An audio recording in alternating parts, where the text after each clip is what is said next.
Sound art is a product that is a speaker and it's art. We combine it together and we call it sound art.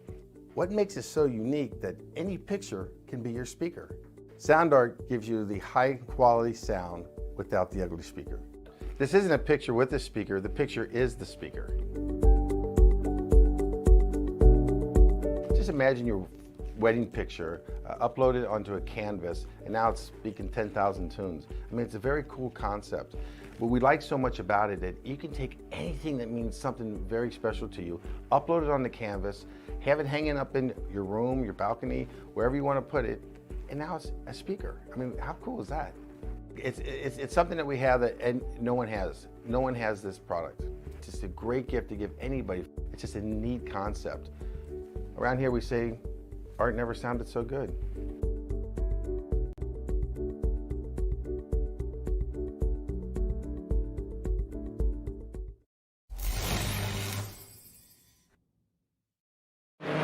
Michelin Raceway Road Atlanta. It's a super tough race, aggressive, fast. This racetrack is narrow. It's easy to make a mistake. Very high, physically demanding track. The guys are on it. They're wringing every bit of performance out the car. Super high-paced race, one of the most fun races you can have. Oh, hey. Oh, look at this full wide of GTD traffic. There's really no other track like Road Atlanta. Was there enough going on for you? Incredible.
Michelin Raceway Road Atlanta opened in 1970 and is recognized as one of the finest road racing circuits in North America. Located less than an hour north of downtown Atlanta, The track hosts several major events during the year, including the world-famous Motul Petit Le Mans, Drift Atlanta, the HSR Midi Vintage Classic, Moto America Superbike events, and numerous club and corporate events throughout the year. As always, we will add to that list this evening, at least virtually, as Operation Motorsport rolls into North Georgia for a 60-minute brawl. Welcome, race fans, to PitStop TV. As usual, we're live to Facebook, YouTube, Twitch, and Twitter this evening. Eric Brennan and JP Costa with me in the booth, Trey Shuttlesworth on social media, and Emerson Ardon helping in the production trailer. And I am Andrew Cardinale IV, and this is PitStop TV's live coverage of the Operation eMotorsport iRacing League. We join you tonight from the virtual Braselton, Georgia, for round 3 of 8 on the season. Eric, we're glad to have you back. JP, you as well. We've got a lot of great racing on tap this evening as we get back into the swing of things this week. Next week we have a break, then we head to COTA, so really it's getting down to crunch time in this 8-race season. Yeah, and first of all, thanks for having me back, because I had an absolute blast last week with the coverage that we brought to the people from Road America, and I went back and watched the race at VIR to kind of get a feel for how this season is developing, and so far the racing has been phenomenal. We're going to be talking about 3 different classes, all of which carry different meanings in our race coverage here tonight, but the biggest story, which we're going to touch on a number of different angles, including our up-and-coming guest that we'll have on here in just a moment, Travis Hill, but it's what this series is all about with our friends at Operation Motorsport, and it just kind of adds a lot more luster and shine to the racing product that we get to see and bring everybody here tonight from the virtual Road Atlanta. And as we head to Road Atlanta, we hope to see just a fantastic race as we saw last week. Last week we saw the first race at VIR. We thought it couldn't get much better than we saw Road Atlanta. It just stepped to a whole new level. And at Road Atlanta, it's obviously very special. It's a fan favorite track, I guess. Everybody loves it. You know, the room for mistakes is much smaller than Road America. And I hope just to see an incredible race. You know, the pack seems to be very close based on the results in practice. And I just hope to see an hour of an absolute blast, just like we had last week. And I think we're absolutely getting ready to see just that, guys. But somebody who actually might be able to kind of tell us a bit what Road Atlanta is actually like to drive is actually Travis Hill, and we've got him for our guest appearance this week. And for that, I will turn it over to Eric Brennan.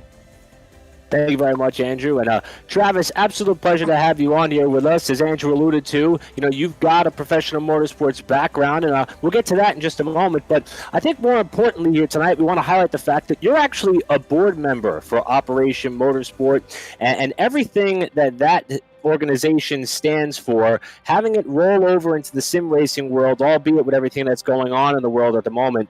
What does this mean to you? Not only seeing them go down this road, but also seeing it be as successful as it is, not only for the beneficiaries, but for everybody who's involved. I mean, first off, thanks for having me here, guys. It is nice to be able to talk about Operation Motorsport and some of the incredible impact they've had. Like you were saying, we get to race cars, but we also get to work specifically with the beneficiaries and bringing them out to some of the races with us as well. So seeing the eMotorsport program and this sim racing series take off like this is great, just because we can have an impact in a time where COVID is really stopping us from being able to work together and host these guys and girls and obviously men and women at the racetrack to learn new things. So we get to experience something new, and I think it's also going to touch on more driver development that we've definitely been talking about at Operation Motorsport. Now, we'll talk a little bit more about the organization itself a little bit later, but I want to talk more about you, Travis. I mean, you know, I had a chance to kind of comb through some of your motorsports ventures and endeavors, and I'll tell you, very impressive the amount of experience you have behind the cockpit of a race car. If you can, summarize for us your racing career in its totality and kind of what you would have going on under normal circumstances at this point right now. Well, from the beginning, it was my brother and I, who Tooth Autosport is Trevor Hill and Travis Hill, so we worked together to create this racing team and organization now. But it started when we were racing go-karts together, shifter karts, U.S. road racing series. So we ran tracks like Road Atlanta in a 125cc shifter kart, which is crazy. And then it progressed. I had an opportunity to race a Porsche with a team out of the west coast of Canada. Dropped out of school, used my student line of credit to pay for some testing and some races to try to springboard a career. and magically it started working. I ended up coaching a new track that was built at near Ottawa, actually very similar to Road Atlanta's proximity to Atlanta. Calabogie Motorsports Park is about an hour from Ottawa, Ontario, Canada. That's where our home base is now. So it was recently built as a club racing track back in the mid-2000s, and we quickly jumped on board. I became an instructor there, and just supporting people in how to get into racing or in car driving. Really, it started with advanced driver coaching and then progressed into motorsports, which is where our passion was while I was trying to pursue a career as a professional driver. So one thing led to another. We then started supporting race cars, building race cars, and then creating entire racing programs and a driver development program where we take drivers from spec Miatas all the way up to, at this point, our customers are running GT3 Cup Porsches or the Audi RS3 LMS TCR race car, which seems to be very popular these days. So now we take care of customers all throughout and provide a ladder system for each individual depending on what their goals are. That's a very unique angle to take, especially being that there are so many different pathways to make your way up the racing ladder or just to simply get involved in the sport. And Operation Motorsport taking this opportunity to jump into the sim racing world. Hopefully everybody will be back at the real racetrack. A number of representatives were actually at one of the racing events a week ago for one of the GT races with Operation Motorsport. And that allowed me to segue briefly here. I noticed that on your website it says Autosport is not my career, it is my lifestyle. And I think that summarizes a lot of what Operation Motorsport is standing for. Now, granted, they're trying to create an avenue of kind of, I will call it a medicine to fuel some of that adrenaline that coming from the world of active duty often leaves a bit of a void once that way of life is behind you. And being that you take that approach to life and motorsports, how do you think that fares as far as your roles and responsibilities as a board member for the organization? Wow. Well, I mean, bringing these men and women into this world, if you have a passion for cars and sport and competition, you really quickly get sucked into the world of motorsport, and it really is like an addiction. A lot of people talk about it. So, I mean, as a board member, I know what this industry can do from the inside and out, and know what kind of benefits it's given me even as a young person growing up and as a kid and developing into an adult, and the lessons it's taught me in life and then in business now. A lot of those things anyone could relate to, and based on, you know, the intensity of a racing weekend, working together as a collective unit, there's a lot of similarities to the military world. And from a motorsport side, I also see the benefits that military mindset can really bring to motorsports as well. That structure and discipline and working together as a collective unit, like I said, and you're hanging out for a weekend. There's a lot of similarities and a lot of things that work really well together. So it's been great for both sides, and it's like I said before, it's really nice to have an impact on people and people that you just get to share your passion with. And that's a great point, because I think a lot of people look at the sport of auto racing and see it as this fierce, competitive, you know, testosterone-filled type of environment where you're always angry, you're always on the chip, you're always ready to go. And that is the case in some aspects when you're competing, but, you know, the camaraderie amongst the people in which you're working with to reach a common goal truly matters. And being that Operation Motorsport, you know, is a lot about that bond. I want to take you back to about 1 year ago where you had a chance to compete in the Operation Moto Race of Remembrance back in 2019. What was that experience like for you, and what did that mean for you as a whole? Oh, that was really cool. We've known Tiffany and Diesel for a few years now, since the inception of Operation Motorsport, and to know what Mission Motorsport does and to see the growth that we've had at Operation Motorsport. And again, those people that we've impacted, to go from their first weekend just seeing a race happen, like Dale Newbury and Theo are two that happen to be with us for our TCR program for the last 2 seasons. And Dale and Theo were also two of the very first beneficiaries. I mean, we've had a blast with them since, but to see them grow from that first weekend to then helping crew an entire car, for me, I got to drive the car, but it was just a privilege to be able to go there and be with this family that you've built up for the last few years, and you've gone through, various weekends and the ups and the downs and the celebrations and all that stuff, and to see them man the car and organize the whole thing through the OpMo program, it was just a privilege to be the one that got to hold the steering wheel. Now, when we wrapped up, or towards the end of our broadcast last week for the sim race that was held at Road America, we had a chance to talk to some of the drivers who were in the field, including some of the beneficiaries. And I think that was a lot of our first glimpse into just how much work has gone into some of these drivers being able to compete on this level. And hearing some of their stories and their backgrounds, and even the current point leader for the beneficiaries who, it went through the story how he had to work with his race team, talking about Adam Poppenhaus, and kind of formulate a plan as one of our racers who, had gone through some tough times while in combat, and now able to be here and talk about how he had his adrenaline pumping, his heart beating in the latter stages of a sim race, no less. Just hearing those stories, I think it kind of makes us all have a little bit of perspective as to what this is all about. Being able to see it firsthand, live it firsthand, and also to have a pulse on it as your role on the board. I mean, it gives me chills understanding some of the background that some of these people come from in the best way. It is a truly amazing story and concept. For you, are you aware as to truly how much good not only you but the entire Operation Motorsport organization is doing for all of these people and more? You know what? It's an honor to know that I haven't been able to see how many people are really being impacted. We're fortunate that we get to see a lot of people firsthand, but that's the beauty of this program, and the idea is that the growth, it's infectious. People want to help people out and work together and grow this group. And I'm thankful that there's so many people that are contributing to this now. I never thought that we would have, I shouldn't say never. I never thought that I, in this industry, would be able to be part of something like this, which was really part of that driving force to keep pushing and keep, working with everyone to come up with new ideas and how do we touch more people. And the Sim series is, again, a perfect example of that. It's really an honor to be part of it, and it's cool to be able to go around and see how well this program is growing, because it deserves to grow.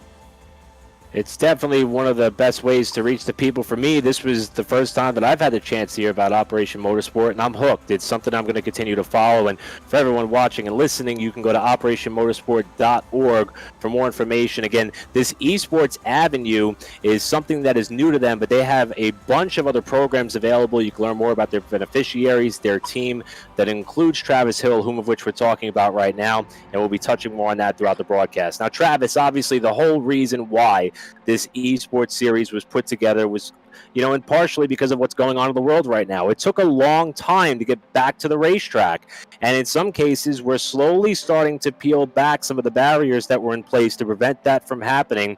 What does your schedule look like? I mean, obviously, you've got a number, you talked about it at the beginning of this interview, the services you offer, your driving duties, your involvement in so many different facets of the sport of auto racing. How do things look for you as far as the rest of your season personally in 2020? Well, first, obviously, at the start, there was fear, wondering whether you're actually going to have a job or a business anymore. Fortunately, in Canada, everybody is still racing locally. We have a number of different levels of those programs and multiple cars within each program. So we're fortunate that the driver development and a lot of the local races are still happening. And our drivers are just as passionate. If anything, they have maybe a little bit more time on their hands. We've lost some programs. Obviously, we were intending on doing IMSA with the Audi TCRs this season. And just the logistics with going across the border has made that, not realistic for any Canadian teams. So we're focused in Canada at home. Again, fortunately, our shop is literally at one of Canada's most beautiful racing tracks at Calabogie. We literally drive onto the paddock and onto the track if we need to test or do driver development program. So our schedule really ended up being just condensed into a very short amount of time. We're finishing up about, I think, 4 or 5 straight weekends of racing, which is all that we could hope for, right? I almost feel guilty being able to do a lot of the things that we normally do. But it's a testament to, again, how addictive this sport is and how great it is to be able to do it. And we're fortunate, again, to be able to bring out a few of our Opmo beneficiaries and continue working with them hands-on. We'll be working on a few more things to get them into some cars maybe in the future.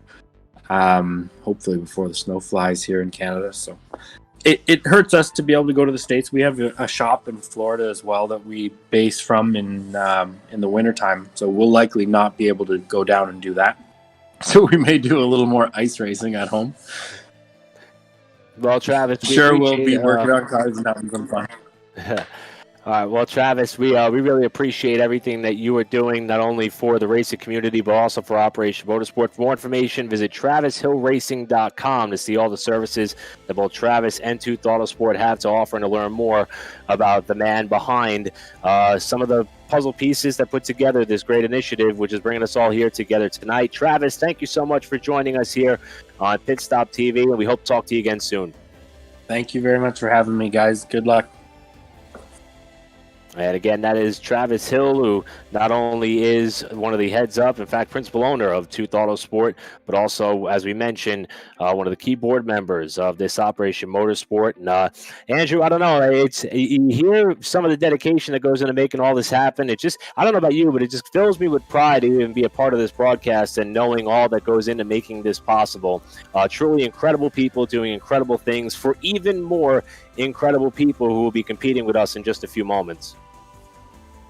It gets increasingly chilling, I think, in the best of ways, actually, because it just constantly, I think, lays on, I guess, the pressure in one way, but also just the sense of being able to help these people, at least get them onto YouTube and allow their family and friends to watch that they're racing and doing something good on here on Operation Motorsport, on iRacing, and just to help Operation Motorsport. And I mean, it's just, it almost has me speechless. That's why I'm stumbling over my words right now, because I actually, other than it's just amazing, words are just gone right now. It's always good to be a part of what Operation Motorsport is doing, and to be the main proponent of bringing Operation eMotorsport to everybody, be it RECARO, Mobile One, everybody else watching CrowdStrike Racing.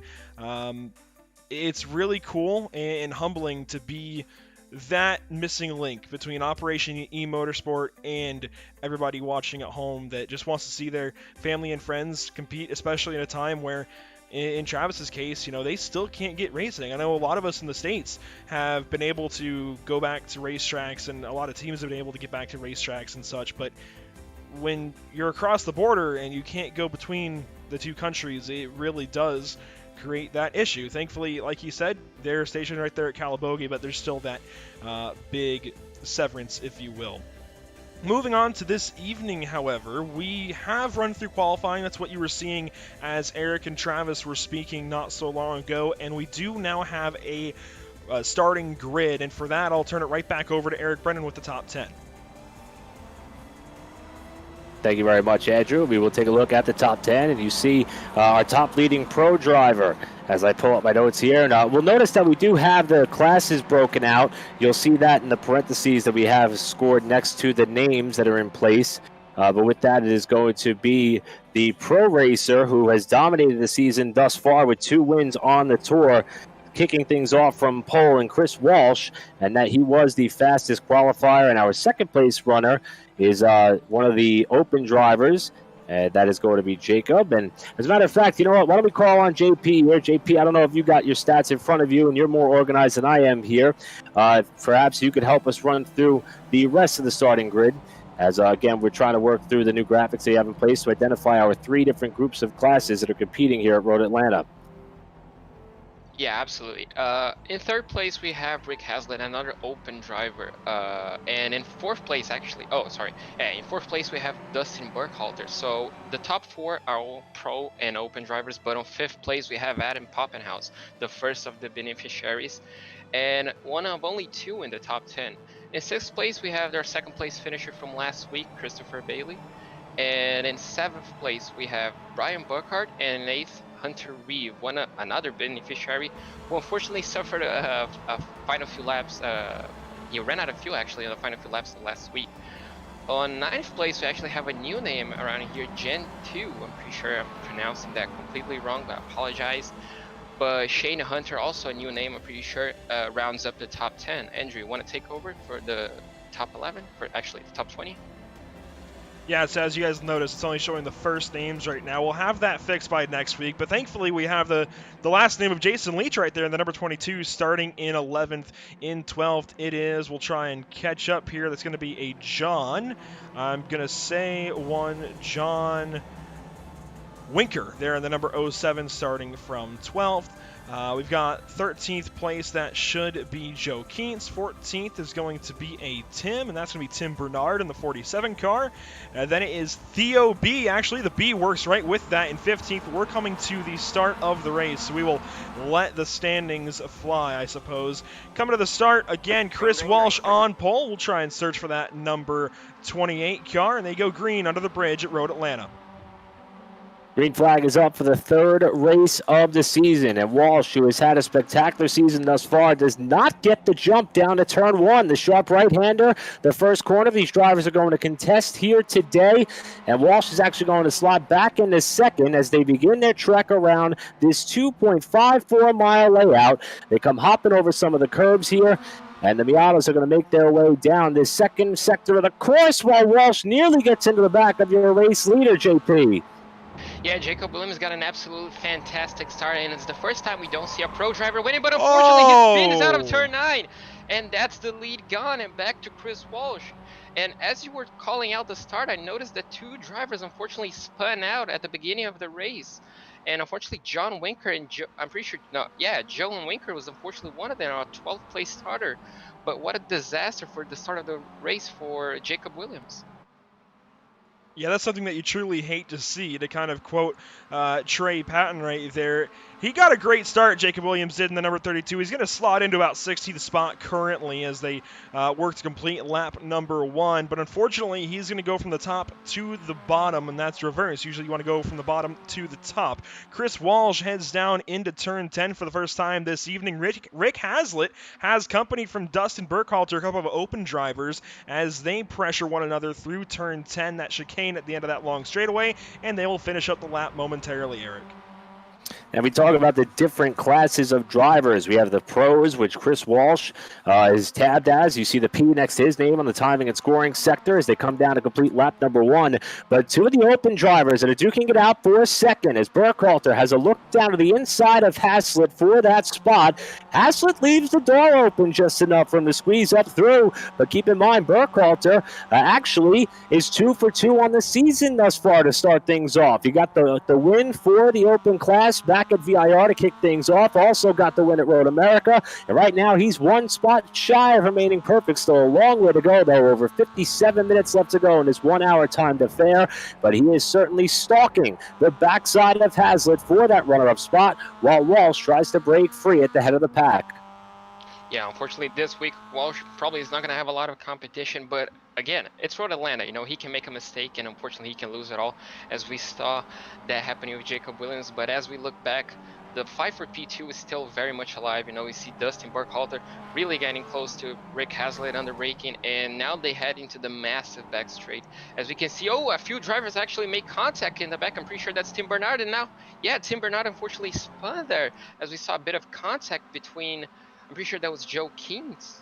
No, sorry, it was Glenn. I'm pretty sure someone actually made contact, and unfortunately that made Jen lose a lot of position. So that's going to be, you can see there the replay. Unfortunately, it's just some bad luck being in the wrong place at the wrong time, and that's going to cost him. But now he can try to make a recovery race because it's still a long way to go. You know, we still have the pit stop, so he can try and make some strategy work in order to gain some positions to lead in the race.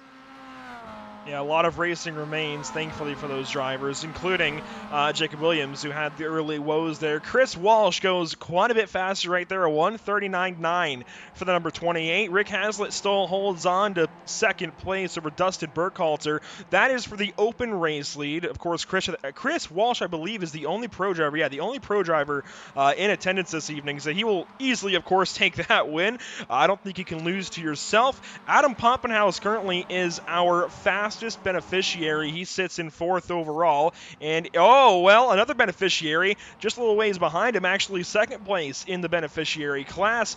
Hunter Reeve was really sideways down the hill right there. Thankfully holds on to that number 46 car. Since the pre-race was kind of a bit, I guess, quickened up, if you will, a bit abbreviated. There we go, that's the word. We do still want to tell you about RECARO, and whether it's on the racetrack or on iRacing, RECARO Automotive is all about making driving feel safer, more comfortable, and more controlled. A driving experience that you can really feel. Now, Eric, as these guys start to get into kind of a groove and figure out this racetrack, and the track starts to take a little more rubber, their tires heat up, moves like we've seen in the first couple of laps are only going to come more and more often, especially down at a turn 10, as Hazlitt has to defend from the 33 of Burkhalter.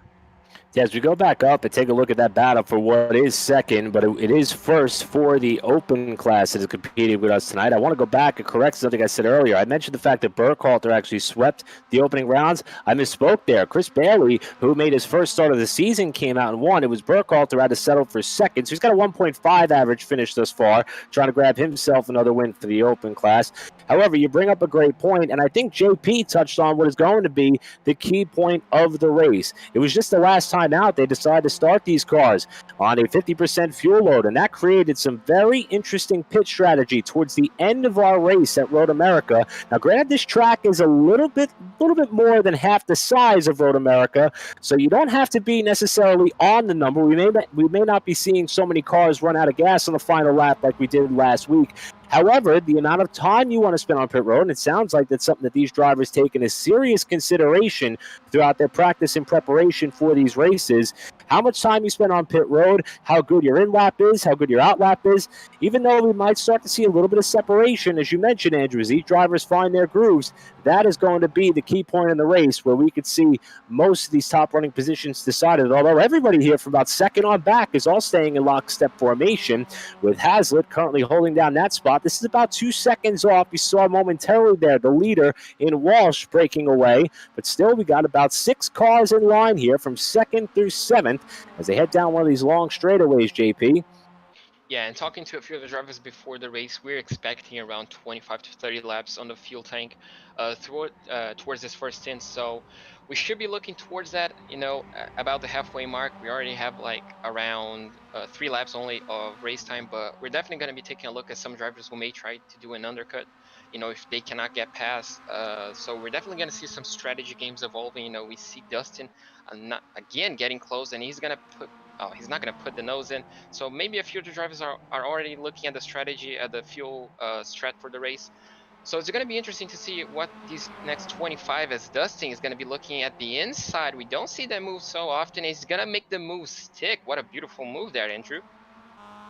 Yeah, that was textbook on how to get around Richard Hazlitt at the top of the hill right there. Burkhalter goes around and gets second place, but that is the lead in the open class. And now Hazlitt puts the pressure back on him, on board right here with Rick Hazlitt as he goes back to pursuing now the number 33 of Burkhalter. And it seems like these two have been the cream of the crop in the open class as of late. Of course, Eric mentioning that Burkhalter and Bailey are the open winners thus far. And Bailey is actually just behind these guys. He's in fourth spot overall, third in open. So the cream of the crop, I think, is staying right where we've seen it so far this season. I want to go back to Hunter Reeve because he has company from Adam Poppenhaus. Not sure what happened to the number 12, but he has fallen down to 6th position. And yeah, I seem to remember the beneficiary of Adam Poppenhaus being ahead at least of Hunter Reeve, so they have swapped positions, and Hunter Reeve now leads in beneficiary class.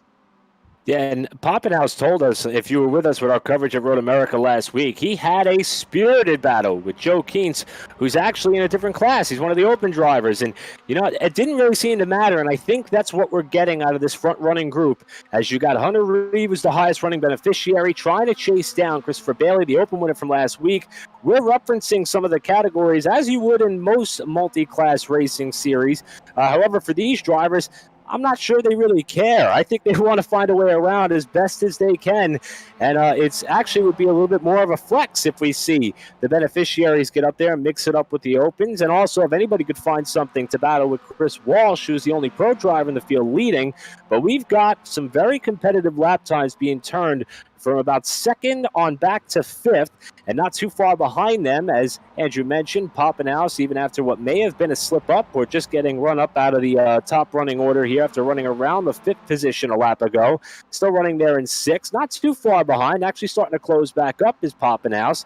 As this field hits the end of the straightaway, coming through what looks to be turn 6. They're going to have another right-hander at turn 7, and then that back straightaway that lasts forever, which would be a great opportunity to make a pass as Reeve slides wide, and they start to battle for position with Poppenhaus and Reed door to door. Yeah, Poppenhaus ended up losing 2 positions as he got pinched in the inside, and Reeve actually went clean around the outside from 2 places back. But Poppenhaus is looking to get the place back as he kisses the back bumper of Hunter Reeve, and now he's gonna be saving a little bit of fuel. But actually, he's coming under pressure from Brian Burkhardt. As Brian makes the move, he's gonna make a double overtake here, coming up to the final chicane. That was an incredible move, but actually, Reeve isn't having any of it as they actually make a little bit of a contact, exiting it out. And now, actually, Poppenhaus makes the move stick, and he's going to be close enough to get the inside. No, Burkhardt closes the door. So that was actually incredible. But Reeve once again comes back and now has the inside line over to turn 1. And suddenly the beneficiary leaders go side by side to turn number 1. They get it sorted out. Reeve takes that top spot for the moment. But as you were mentioning, Eric, these guys don't care about the classes. The classes only break up the point standings. And in most multi-class racing, of course, the classes are entirely different cars. They perform totally differently, and they have separation between one another. These cars are all the same. They're all the same setup. They're all the same vehicle. There is no difference other than the driver. So it's up to the driver to make that separation in class. You're watching on board as well on the bottom side of the screen as they battled through turn number 10. Now they go down that stretch towards what feels like a hairpin. It's absolutely not a hairpin, but turn 6, turn 7, it's kind of a double right, and it's certainly another good passing opportunity before you go down that backstretch. Oh man, that was the 13 of Bailey clearing himself. Sorry, no, that was the 10 of Burkhardt clearing himself back in front of Hunter Reeve. These guys really going at it and handing a few punches as they go. Was very impressed with Hunter Reeve's ability to hang on the outside through 6. You don't see that much often. And now we got the beneficiaries possibly going to try to team up to get by. Or is Poppenhaus going to think about going 3 wide? Hunter Reeve's going to shut the door as they approach what's going to be the outside of the hard-braking left-hander at turn 10. And it is Reeve who gets by cleanly. Poppenhaus follows him through, and they're going to kick Burkhardt back into the position where he came down for the green flag in about the 7th spot, as it is Reeve and Poppenhaus who continue to remain virtually inseparable in what is the best battle on the racetrack as they're going at it for 5th. Yeah, that was an incredible move from Hunter Reeve. He tried going around the outside. He got pushed wide. He managed to avoid contact and got a great exit into the main straight. Actually, the back straight, sorry. And Poppenhaus just gave him that little bit nudge to get him a little extra speed. And unfortunately, Burkhardt had to yield the position as he made an incredible double overtake on the braking. Unfortunately, he wasn't brave enough. Actually, he maybe have felt that he should have given more room, but now he's going to be back on the chase, as I'm sure Poppenhaus is not going to be wanting to stay behind Hunter Reeve for very long. You know, as we head into the massive straight, we see how powerful the slipstream is, and as you can see, the battle for second is still very heated. You know, Rick Hazlitt is actually all the way in the back of Dusty Burkhalter. I'm not pretty sure if they're fuel saving, as we're focused on the battle for the beneficiaries. So it's very interesting to see, and Christopher Bailey actually hasn't dropped out at all. So it's definitely a 3-way battle for second, and actually a 3-way battle for the podium, as one of these 3 drivers, if this continues, is going to be opt out of the podium later on in the race. Yeah, if this continues as is, one of these three drivers, like you said, will not finish on podium. The other two will. And currently, Burkhalter and Hazlitt would take those positions. Burkhalter over Hazlitt. These guys second, third, and fourth overall. First, second, third in open. As Chris Walsh has checked out. We're almost 15 minutes of the way through our hour here, so I want to go ahead and look through some of the field. We're going to start from the bottom and work our way forward. Once these guys sort themselves out through one, looks like Hazlitt will stay behind. This is what's great about Miata racing, especially when they are on the same setup. You get these trains for a little while, just setting somebody up for a move, and you really have to wait for it. But going back through the field, Tim Bernard in 19th spot currently. He's the last car running. He's about to get lapped as well. You can see Chris Walsh out behind him. Tim Bernard in 19th after his spin exiting turn 7 not so long ago. Hopefully he can turn things around. He is one of our beneficiaries this evening, and the next beneficiary ahead of him is John Winker, John Winker in the number 07, exiting that chicane, now headed down towards the front stretch. He's in 18th. Brian Winker up ahead of him, one of the open drivers. He is in 17th in the number 15. Jay Gleason is 16th, and then we move into the top 15, Eric. You got Glenn Gray, who is another one of the open competitors in car number 9. Actually, has picked up a few spots. It's starting in 18th spot. In fact, Glenn Gray is actually pretty well down in the running order in championship points. So as you can see, just kind of getting used to perhaps this Miata and this type of field. Currently running back in the 15th spot. 14, Jason Leach, who is in fact one of the members with Operation Motorsport in the open class as well. We've got to talk to Jason on a number of occasions about how they put all this together, currently running at 14th spot. Shane Hunter, another open driver in the field. He too, as a matter of fact, as I take a look at the open overall points, looks as though that Hunter, this could be Hunter's first race, according to my notes, which again are not always the best, but Hunter is running in 13th spot. Then we have Caleb Belden, who takes you up to 12th. He's another one of the beneficiaries in the field, third in points coming into the weekend after a very strong run at Road America last week.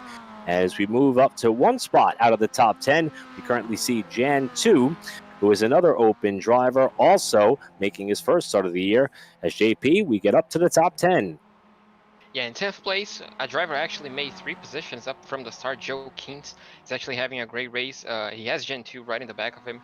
But in 9th place, we have Brosum, TOB, who actually made 6 positions. So that's an incredible start for the race for him. And I'm pretty sure he's chasing Jacob Williams, our second starter, the guy who actually got the lead on the run down to turn 1 and unfortunately spun out of turn 5. So he's making his way back. It's going to be interesting to see where he ends up finishing, you know, if maybe he pulls out a different strategy or something. In 7th place, a guy that one of the few drivers actually who have held the position he started in 7th place, we have Brian Burkhardt. And then in the 2nd place out of beneficiaries, we have Adam Poppenhaus. You know, he's battling still for the 5th place spot with Hunter Reeve, the lead of the beneficiaries so far. In 4th place, we have Christopher Bailey, and in 3rd and 2nd, we obviously have Rick Hazlitt, who actually has dropped down into 3rd and is gonna trying to be putting pressure into Dustin Burkhalter, which is our lead open driver. And in 1st place, the guy who has checked out, led every single lap so far, we obviously have Chris Walsh.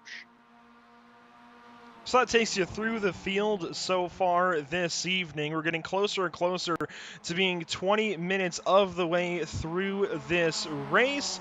Just want to remind you a little bit about RECARO right quick. An ergonomic sitting position means a comfortable position. With perfect seat contours and innovative features that support your body, RECARO Automotive makes driving fun, be it on the road or racetrack. RECARO Automotive puts people first every time. Now, Eric, as we do get closer and closer to 20 minutes of the way through this race, that will be the 1/3 mark in this, well, actually in every race that we have here for the Operation eMotorsport iRacing League.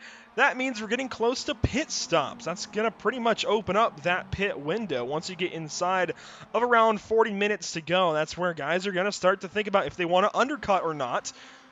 Who do you think pits first out of this trio we have in the open class?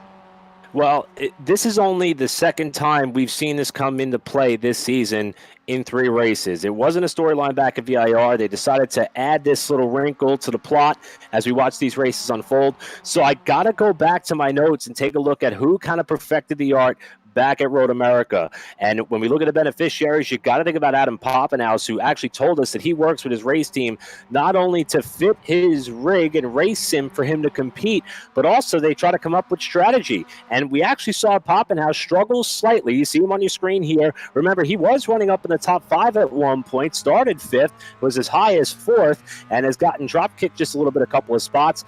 You know, JP threw out the idea that he may have wanted to intentionally fall to the tail end of what is now a 2-car battle for position with Hunter Reeve right out the front windshield to save fuel. I believe it. I think that he's someone who has proven to know how to perfect the number, and I would look at him to be one of the drivers who, if I'm not sure of my strategy, I'm going to keep an eye on what that 12 car is doing before I hit pit road.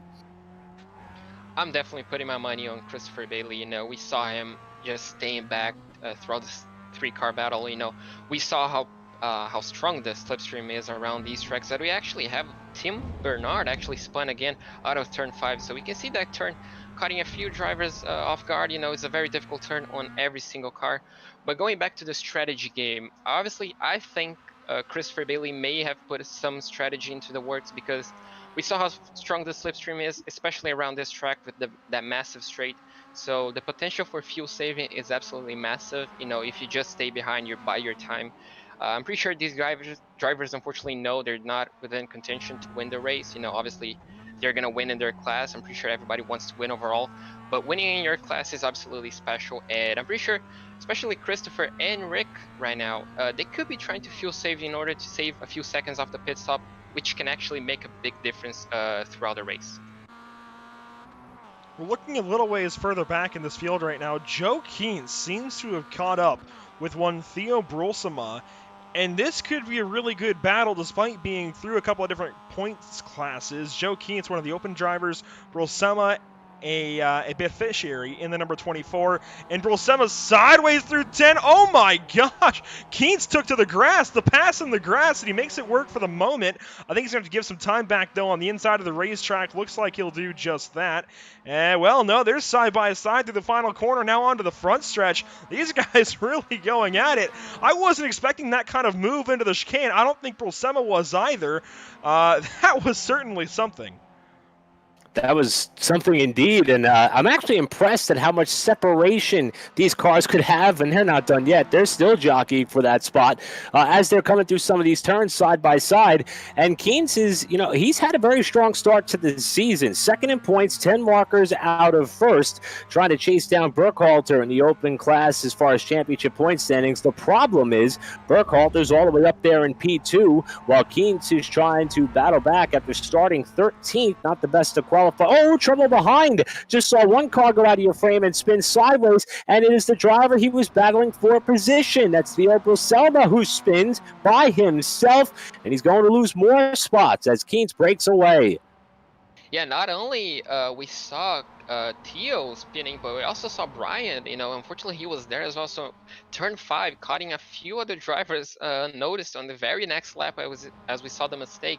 So you just see the nature of the track. You know, if you get on the curb on the wrong side, on the wrong angle, the back end is just going to step out and there's no way you're going to catch it. So we could see, you know, obviously on pace, Chris has the advantage, but we see he's not pulling away as we saw from the last 2 weeks. So he may just be taking a little bit easy to avoid making those mistakes that can end up costing the race. You know, obviously we know that the drivers have the fast repair, but still, you don't want to be towing to the pits to take the fast repair and end up losing a lap over a silly mistake. So that's going to be interesting to see if they're going to keep battling, as Christopher Bailey actually makes a really big lunge onto the curb, and he's now all over the back of Rick Hazlitt, who actually lost a bit of contact to Dustin. So that's interesting to see. They're not fuel saving, just Rick can't keep up with Dustin at this point in time, as we see the drivers again getting a little bit drifty out of turn 5, and that's going to give Christopher maybe a look down into turn 6, but he may actually wait, as we actually talked about the fuel strategy to play out in the long game. through 6 and 7. And you mentioned Chris Bailey looking like he wants to get on behind that 59 of Rick Hazlitt. He absolutely does, and for good reason. He could put himself in that pocket and draft between those two drivers. But also points. Points are everything when you are in a points paying league, so obviously he just gets some more points out of that. But you mentioned going over the curb out of turn 5. You have to go out there and you have to pound that curb if you want to be fast. Unfortunately, that's just the racing line. Everybody knows it, so everybody does it. The downside, the con to that pro is you can really throw the car for a big slide, or even overcorrect the opposite way and actually hit the walls on the right side of the racetrack, or you can even break something if you're in that fragile of a car, or at least on iRacing, a fragile car, or in real life. I think it's a whole lot easier to actually break something going over a curb like that here at Road Atlanta, because you have to be careful when you go and pound those big curbs. You can bend a wheel or something. Break a truck arm, whatever it may be. You can absolutely do some damage hitting those curbs like that repetitively as well. Now, Miatas are pretty good at doing it, but eventually something's got to give. Yeah, very surprised to see just how aggressive you have to be as far as attacking the curbs just to maintain distance with the competitor and car in front of you. And Andrew, you've already alluded to the fact that there is a fine line right here at that point of the racetrack. We saw Christopher Bailey get all 4 tires up onto that curbing, and we started to see a little bit of distance develop there. We drop back now to the beneficiary battle, and one of the most interesting things that I noted in my research for these events with OperationMotorsport.org, we talk about the number of classes, pro drivers, of course, racers who, have their illustrious resume on the pro side, the open drivers pretty much open to other competitors on the platform, but the beneficiaries are who this organization is all about. And in preparation for this series, qualified beneficiaries got the initial 3-month iRacing subscription covered by the organization. So that is one of the perks that Operation Motorsport was able to provide to set this series up. And that is just a fraction of all that they do for all these incredible people, with their goal simply being to virtually engage service members and veterans through this form of eMotorsport diversity. And it's an introduction and conduit to Operation Motorsport's true mission and opportunities, which aid in retraining, recovery, and rehabilitation for veterans of both the states and our friends up north in Canada. And it is just an incredible initiative, and we're getting to see the competitive side of it. But if you want to learn more, we want to invite everyone once again to visit OperationMotorsport.org. And as we start to see the racing world go back to a little bit of normalcy, we hope to get a lot of these beneficiaries back out to the racetrack shortly. But first, Hunter Reeve and Poppenhaus are going to continue to battle for the last spot in the top 5 and what would be the class win for the beneficiaries if things were to stay this way, as we are 4 minutes shy of halfway. Yeah, as we get to halfway, we're seeing what we saw in the past 2 weeks, amazing battles, trains, evolving and dissipating and then creating itself back again, as we see, a train of a few cars battling for second and then a few cars battling for fourth, or actually for fifth, sorry. And we see that all throughout the field, and that's something that you don't often see in a lot of leagues, and that's just great to see, all these drivers from different backgrounds, from different conditions today, and it's so great to see these drivers battling out all together. They may be friends off track, but on track I'm pretty sure they're rivals, and everybody wants to finish ahead of their on track rivals, at least. As as we still see Reeve and Poppenhaus battling out.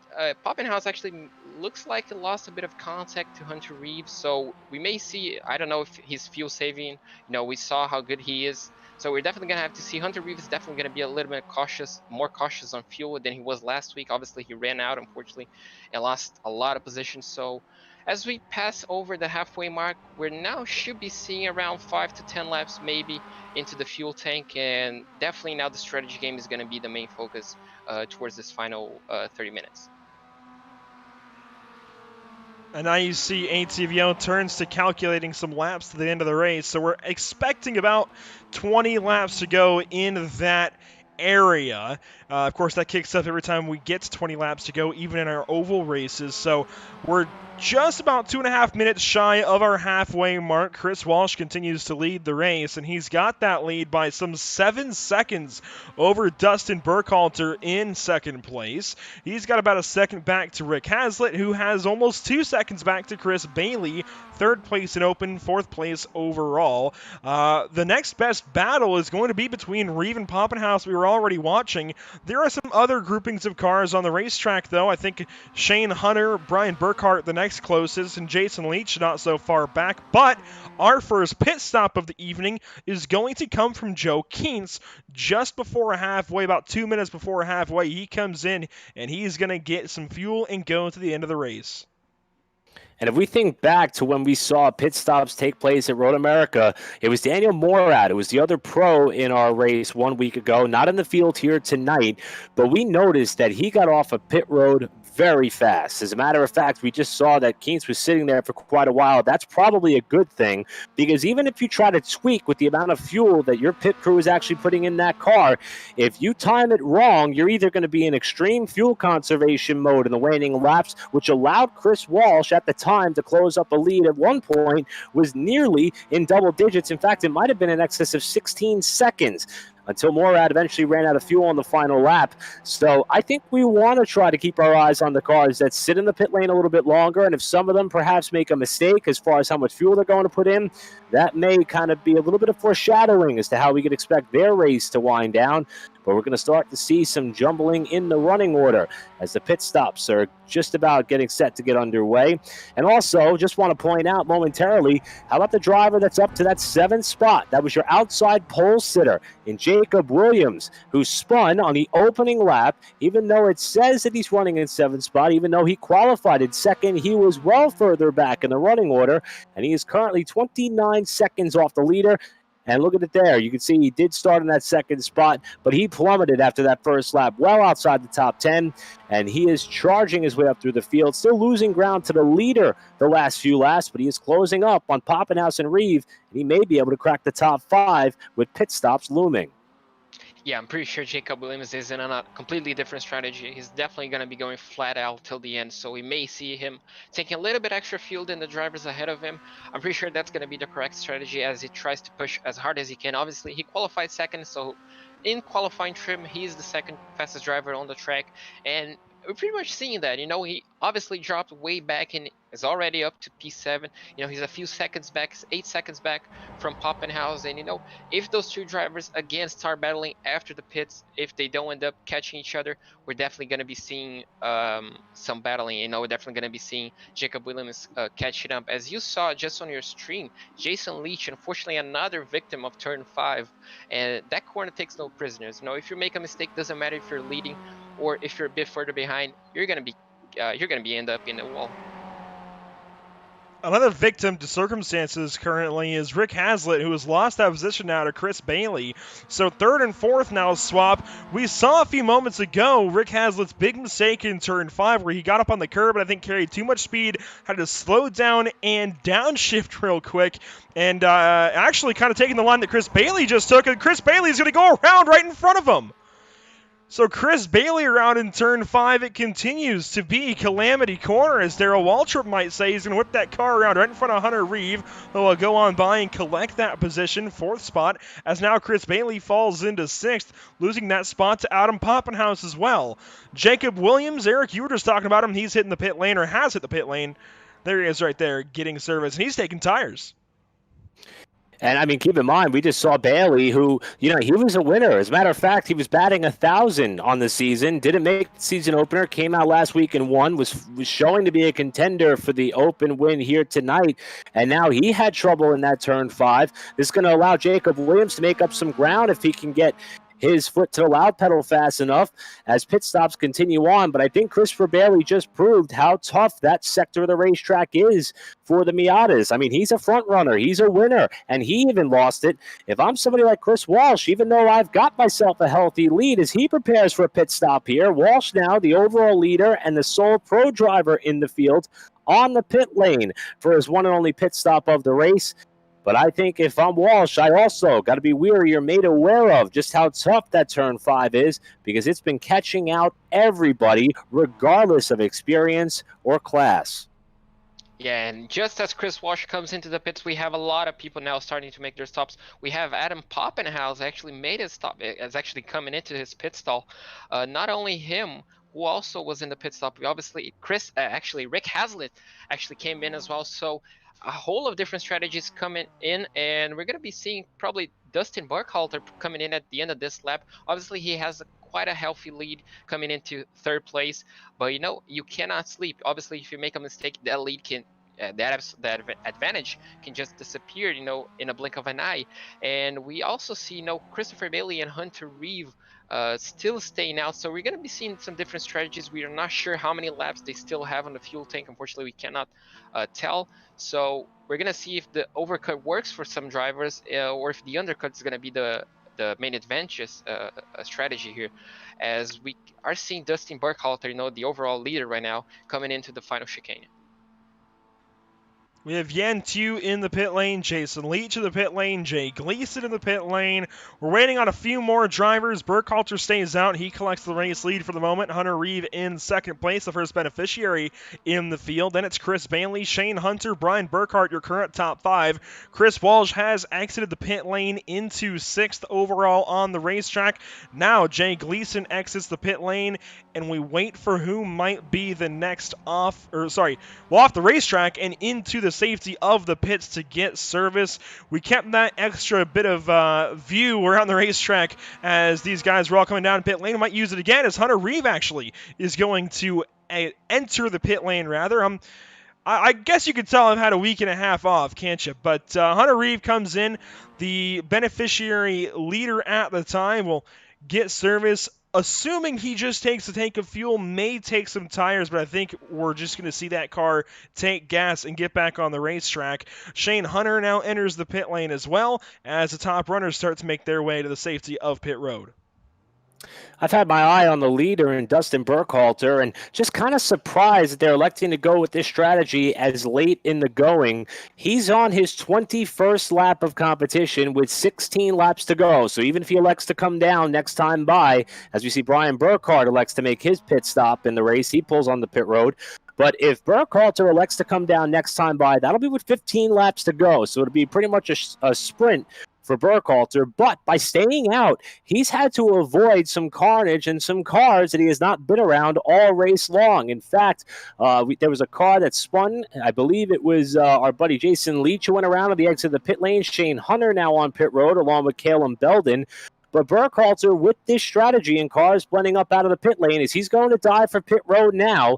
I wonder how much time that may have cost him as far as his performance and lap times. His last time around, he was in the 1 minute and 41 second bracket. This lap comes in about 3 seconds slower with him diving onto the pit lane. So we'll see how it all shakes out once Burkhalter is done with service. Currently your overall leader and open leader, but again, he is only one of about 2 cars that have yet to come down pit road, and we'll see how it all shakes out. I believe Christopher Bailey was the last car that was left to come to the pits. He's on pit road now, and this should be the last of the pit stops, at least for the front runner, as you see our pro driver in Chris Walsh has already cycled his way back up to third. He should retake the lead next time he comes down the front stretch.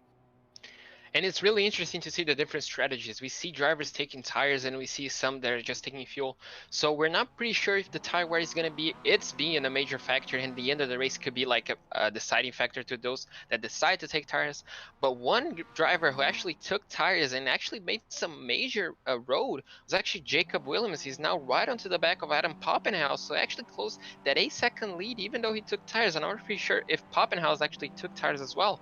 But Jacob Williams is now well and truly on that fight, as we see also Hunter Reeve actually made some good inroads on Rick Hazlitt. And as you can see it's Brian Winker, a lapped car. Luckily he's getting out of the way. That's extremely good for the battle, as we see some drivers, as we can see, it's pretty much a car park around at turn 3. And we saw this, Hunter Reeve actually made a good inroad, and so did Poppenhaus. So it's interesting to see the two drivers changing strategies, but at the end of the day coming back together pretty much to keep battling and keep providing us now what is actually a 4-train battle. And guys, how about this for a storyline mid-race? Dustin Burkhalter with an 11-second shorter pit stop than Chris Walsh, has taken the race lead by 2 seconds currently. Down the backstretch they go. Chris Walsh trying to sniff some of that draft. He has help from that car that he just passed. In fact, we'll try and get a look at who that was. That was the 07 of Mr. John Winker that he went by down the backstretch. So Dustin Burkhalter, suddenly the race leader, but Walsh is breathing down his neck and closing. If Burkhalter has the fuel to go the distance, not only does he catapult himself well and far away from Rick Hazlitt, Hunter Reeve, and others that he was battling with before the pit stop, he might be able to battle for a race win. Yeah, and keep in mind, at the time of the pit stops, Chris Walsh was up by about 8 or 9 seconds when he came out of the pit lane. So you're talking about Burkhalter overthrowing the leader and the undefeated Chris Walsh with about a 10-second delta. So here I am wondering what Burkhalter's doing, staying out so long. I think he knew exactly what he was doing with the short fill option, and he's going to have his hands full trying to fend off Walsh. They have 19 seconds on the field in what is a very tight, looks to be about a 5-car battle for third on back. So we're in for a bit of a thriller here. Second week in a row, and it's the second week in a row that we are going to see if Chris Walsh could battle back from a differing pit strategy to get up to Burkhalter for the lead. And here is about the middle of that battle that's going on for about third, fourth, and fifth, respectively, with the 6th place runner and hard-charging Jacob Williams not that far behind, as Hunter Reeve is still looking for a way to get around Rick Hazlitt, who holds that final spot on the podium for now. Yeah, we saw last week, Eric, the driver who actually undercut Chris Walsh didn't have the best ending to a race. You know, we saw, unfortunately, he ran out of fuel, and it's pretty much the same thing that is happening today. It's pretty much a carbon copy. We saw the driver which within an over 10-second quicker pit stop. So either Chris Walsh took some tires and I didn't notice, or he just overfilled the car, or Dustin underfilled and is hoping to save a lot of fuel coming to the end of the race. You know, obviously you have a lot more spots that you can overtake on this track, so he can pretty much fuel save from turn 3 to turn 5 without actually being under a lot of pressure. But you know, it's going to be interesting to see this final few laps as Chris Walsh puts that gap down to 4/10 of a second, down to 1.6. So he's much quicker. It's going to be interesting to see how Dustin holds him off. You know, obviously he has a 20-second gap to P3, as the 3 drivers actually are battling for P3. Rick Hazlitt, Hunter Reeve, and Adam Poppenhaus. Those 2 drivers seems to be inseparable right now, as Hunter Reeve is actually looking down the inside. He thinks better of it, and he's going to be leaving that to later on this race, as we reach nearly 15 minutes to go. And we're expecting about 13 laps to go. We've actually got 19:40 on the clock, it looks like, as Burkhalter continues to lead the way, but only by a slim margin, actually. They might be side by side here out of 6 and 7 this time by Eric. Dustin Burkhalter, his gap has narrowed. Chris Walsh all over the gearbox of the number 33. We'll see what he could do with the draft down the backstretch. Burkhalter is hanging on, and Walsh, who is trying to remain undefeated on the season, is going to try to make a move for the lead as they come down this long back straightaway. He's going to be on the outside, so how badly does Burkhalter want to stay up alongside of Walsh, who's trying to power his way through on the top side of the racetrack? And as they come up to turn 10, Walsh is going to have the pass made and cleared by 2 car lengths as they hit turn number 10. Chris Walsh back to the lead, going to be coming around to just 12 laps to go. What can Burkhalter learn? What could he do in the draft? Can he hang on and hold up and with a challenge and shot and opportunity in the latter stages to try to unseat Walsh as the premier driver of this eSports series thus far? We can see Burkhalter being extremely confident on the braking, and that's going to be a main factor. If he can put enough pressure on Chris Walsh to force a mistake from Chris. We haven't seen that this season so far, but you know, we saw turn 5 cutting a lot of drivers, you know, sometimes 2 or 3 drivers per lap, on a single lap actually, sorry.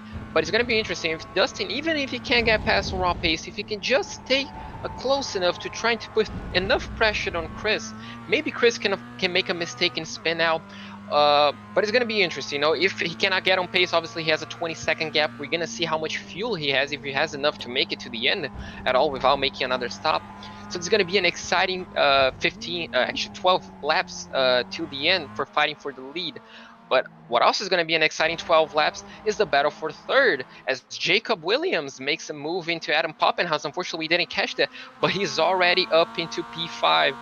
The driver who started in second, as Hunter Reeve actually made contact with Hazlitt. Hazlitt managed to save it, but unfortunately he lost the car. He didn't hit the wall at least, and that promoted the driver who I was just talking about, Jacob Williams. After starting in second, spinning out in the first lap, he's now back into the podium position. That shakes everything up. Williams through to third, Poppenhaus to fourth. It's Bailey now passing Reeve for fifth, and Hazlitt slips down to seventh spot. Keith will be the next driver to pass him, but it's going to take 19 seconds of time made up for Keats to get there for Hazlitt. So this 4 now, as opposed to 5, shakes themselves up. Williams again up to third. It's Poppenhaus in fourth, Bailey in fifth, and Reeve in sixth. This can absolutely still change here, Eric, but wow, it really changed a lot right there.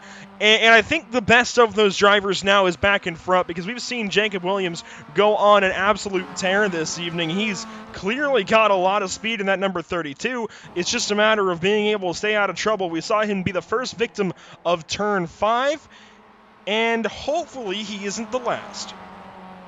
Yeah, and for those of you who may just be joining us, we are watching what is about to be the final 10 laps of race number 3 of the 2020 Operation Motorsport eSports Series presented by our friends at RECARO. And Jacob Williams started up on pole alongside of Chris Walsh, who has been so far unbeatable in this series. Only pro driver entered in the field tonight. But it is Jacob Williams who started next to him, and turn 5 has been a big trouble spot. That's where we've seen about 5, maybe 6 different drivers lose control of their vehicles at that sector of the racetrack. And Williams has been on a comeback trail ever since. He was the first one caught out by such. He fell way out of the top 10. When he came down on the pit lane, he did everything he had to do to get out in contention for a podium spot. He's currently running in third. Unfortunately, he's about 23 plus seconds behind not only your race leader, but your runner-up as well, who remains separated by half a second. But he's got the top-running beneficiary in Adam Poppenhaus, who has been on a very strong start to this esports campaign in the beneficiary class. In fact, Poppenhaus kicked things off with a very successful run. He has gone 2 for 2 for the beneficiaries. Even though he's leading in that class, you could bet that he wants to be on the podium, so that way we get a chance to talk to him for a second week in a row. And he's closing on Williams for that battle for third. Yeah, and just like we saw last week, Adam Poppenhaus doesn't seem like the driver who wants to take risks under brake and all this sort of stuff. We see him being the cautious type of driver, the driver who capitalizes on other people's mistakes, such as Hunter Reeves. We saw him making 2 positions for pretty much for free. And, that shows the different styles. As we saw, I just saw actually on the back end, Hunter Reeves, actually let off the gas on the back straight to let Rick go past. So pretty much admitting guilt and, apologizing for the mistake that ended up causing Rick to lose that podium position. But, the battle is still going to be going on. Unfortunately, he dropped a bit back. But the question now is Jacob Williams going to hold off Poppenhaus to that third place? We saw Poppenhaus he barely makes mistakes. He's always hanging in there. But Jacob Williams seems to have a bit of the pace. But who's actually surprising me with pace is Dustin Burkhalter. He hasn't dropped a single bit. Last lap he was 1/10 behind Chris Walsh. So he's definitely putting the pressure as the 2 leaders actually get close to lapping 2 more drivers into this race. So Shane Hunter and Glenn Gray are also battling for P13 effectively. So it's going to be interesting to see if they're going to be ended up holding the leader of this race, or they're going to be just taking the foot off and then recovering the battle later on. As we get closer and closer to crunch time here, 13 and a half or so minutes to go. There goes Walsh on by Gray, and oh my gosh, I don't know that he really had him cleared, but they made it work. And Walsh almost gives a left rear to Gray, and now Gray gets back on the racing line. And Burkhalter, trying to take advantage of that, I think gained a bit of time on the number 28, but it's going to be a matter of really capitalizing on that. We'll see if he can as laps go by. I think he had a better racing line down the hill through the S's. We'll see if he can keep just putting the pressure on that number 28 because it seems to be working for once. I don't think we've seen this kind of a battle from Chris Walsh, aside from when he battled with Daniel Morad for a little while at VIR a couple of weeks back. This is definitely a little uncharacteristic of the driver of the number 28. Before we keep on with this battle, though, again, we want to remind you that RECARO is the presenting sponsor of the Operation eMotorsport iRacing League. And RECARO automotive performance seats are more than just a set of components. They exude innovation, quality, premium materials, craftsmanship, and a genuine passion for cars. RECARO Automotive is proud to support Operation Motorsport's iRacing. We also want to talk about some of our partners here at PitStop TV. I'm first going to mention Permanent Makeup and Cryo in Maine. The owner, Ashley Bollier, is a certified micropigmentation specialist who provides professional, safe, and personalized services. When it comes to your appearance, you deserve the best care that money can buy. You can contact Permanent Makeup and Cryo in Maine at permanentmakeupinmaine.com or call or text them at 207-358-8683. If you're looking for the best solutions for your permanent makeup concerns, give them a call today to book a consultation. You can also visit their Facebook page, Permanent Makeup and Cryo in Maine, and enter one of their monthly giveaways. Enter today, and who knows, you just might win. We'll be talking more about some of our partners in a little while, but the battles throughout the field are continuing to heat up. One that I'm looking at, actually, Poppenhaus losing a spot to Chris Bailey through, well, I guess the final corner, down to turn 1. Poppenhaus actually misses turn 1. Yeah, things kind of got shaken up a little bit here. This was once a 5-car battle led up by Jacob Williams, who runs third, followed by Bailey and Poppenhaus. Looks as though that after a little game of bumper tag, that Hazlitt and Hunter Reeve have fallen a ways back from this duo, and this is probably the best race we've got going right now with Bailey, who, remember, wasn't that long ago, that car broke free from him right here at the exit of turn 5 after catching too much curbing. You see the car hop, skip, and jump a little bit. He might have had to get out of the gas again that time off of 5, and here comes Poppenhaus looking for the spot as they come up to what's going to be turn 6. It looks as though Bailey left the door open just wide enough for Poppenhaus, but he's going to slam it shut as they come to 7. It's going to be Poppenhaus with the big steam run off the corner, although it looks as though Bailey got the better launch. This is the race for 4th. And you have to wonder for Bailey what could have been if he did not find the tire barrier, albeit light contact, but he lost a lot of time when he had that spin. And here's the battle further back. We got Hazlitt and Reeve. These two have had a coming together once already, and now Reeve is trying to find his way back around in a more polite fashion as they hit the end of the back straightaway. 2 cars battling for 4, 2 cars battling for 6. Meanwhile, it is Burkhalter still keeping it about 0.8 of a second off your leader as we got 7 laps to go. As you mentioned, Burkhalter, he doesn't seem to be slowing down at all, so he's pretty confident with the fuel he has. We saw last week, unfortunately, that backfired on Morad, so it's definitely going to be interesting to see how the fuel situation evolves, if he's going to have to drop back a bit in order to save. But at the moment, it looks like he's not letting off. He's still applying pressure to Chris Walsh, 0.7 of a second. Chris hasn't seen that throughout the race, remember. Before the pit stops, he was clear, 7 seconds ahead. He was controlling the pace. Every single time someone close to him, he responded with a faster lap. But now, for the past, 10 laps, he's been under pressure from Dustin Burkhalter, a guy who he hasn't raced all season long, so he doesn't know if Dustin wants to go for moves, where he wants to go for moves, or if he just wants to sit back and just apply pressure. This is a complete new scenario for Chris as he tries to keep moving out of the slipstream in order to break the slipstream, actually, in order to not give Dustin a possible chance to overtake down into the chicane. A couple of other battles in the racetrack, I think, that are a bit closer right now. Poppenhaus actually got back on by Chris Bailey for that position, so now Chris Bailey on the offensive trying to get back up to the number 12. Hunter Reeves still pursuing the 59 of Hazlitt, and they are nose to tail down the backstretch. And, we're actually going right back to that zone where Bailey lost that spot to Poppenhaus a lap ago. We'll see if he gets it back. He's going to make the move down to turn 10 for that chicane. Will it stick? And Bailey is going to go on by. Can he cross him up? No. the 12 of Poppenhaus rather cannot cross that 13 back over. Meanwhile, Hazlitt continues to lead that battle over Hunter Reeve, and Burkhalter's actually lost about 3/10 while we've been talking about these other battles. So Burkhalter now about a second gap to Chris Walsh, and we'll see if he can do anything with it through the S's now, the bottom of that hill before they head down to turn 6 and 7. The 33 is looking good, but I don't know if it's looking good enough. And how amazing is this? We're going to be coming up on 5 laps to go. We're going to be racing about an hour when we see the checkered flag. And we've had a full pit stop, full green flag run, no full course yellows to bunch the field back up. We haven't seen, that's not something they have in play. And even with the numerous opportunities for the field to get strung out and separated and have positions essentially be decided, albeit a catastrophic mistake by a front runner, we've got battles all throughout the top 5 and beyond. And we are keeping our eyes on some of the front runners here as it continues to be Walsh and Burkhalter.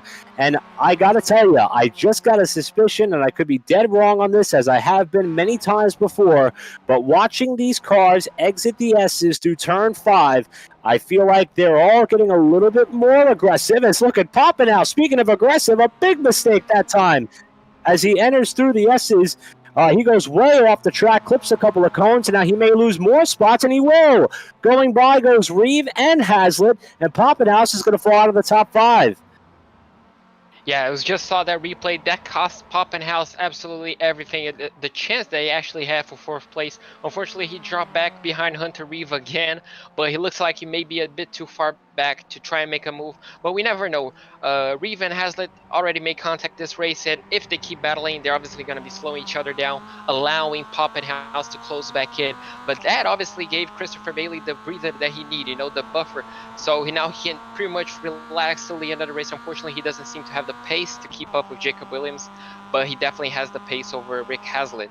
And talking about Hazlitt, he's still keeping up Reeve on his back foot. We can see just managing that pace. We're not sure if Reeve is saving up a bit for the final few laps to try and make sure he just gets the move done.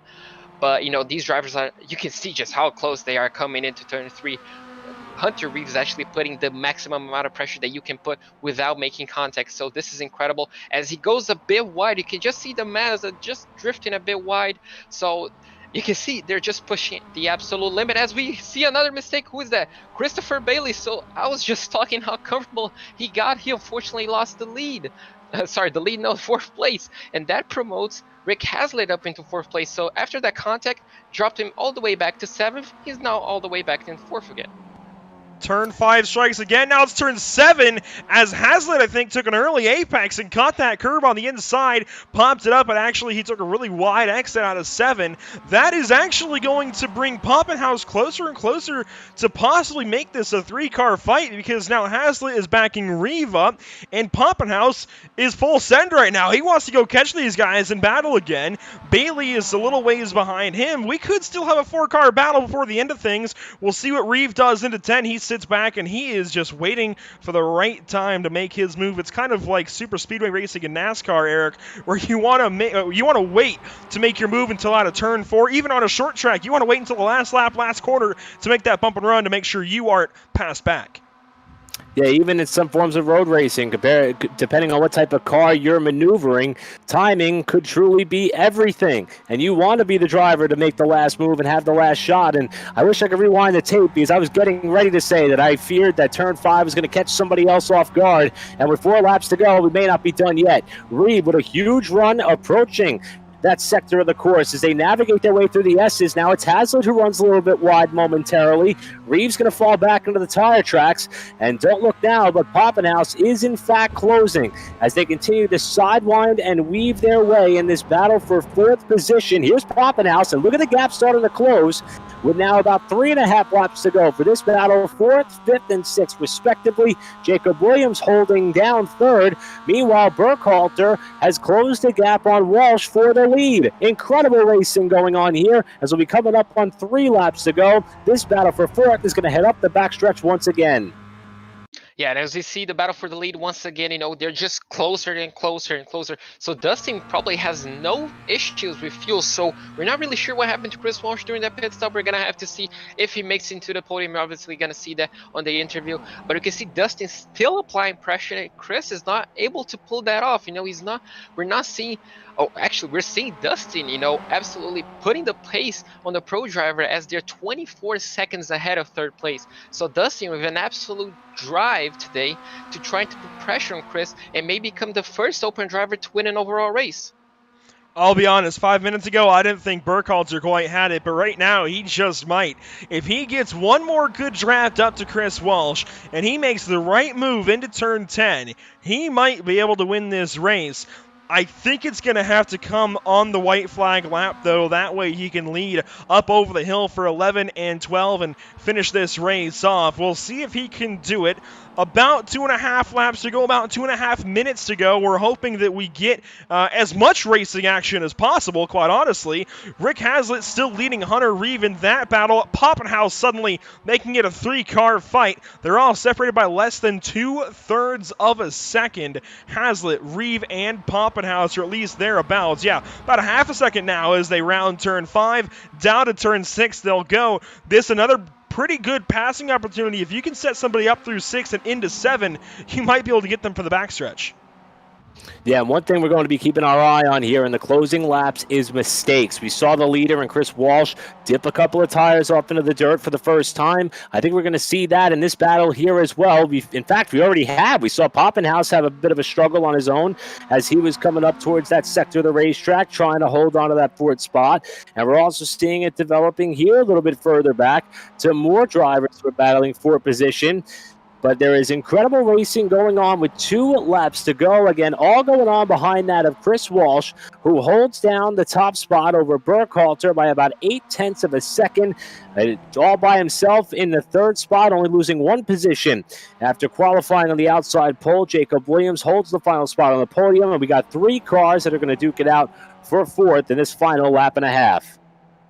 Yeah, I'm pretty sure Rick Hazlitt is actually begging for Poppenhaus to come close to this battle, so Poppenhaus can maybe put a little bit of pressure on Hunter Reeve to try Rick Hazlitt in order to pull a gap. But as we can see, the 3 drivers are actually so close. If one makes a mistake, that's all over. So it's going to be incredible. You know, we saw Hunter Reeve putting a lot of pressure on Rick, and he actually hasn't given it an inch. You know, all throughout the race. Obviously, we saw the contact that they had. Now Hunter tried to pull a little bit of a nose, and that made Rick go a little bit wide. You know, we see that drivers, now we're going to have to take a look at turn 5, as we see these drivers are being a little too cautious.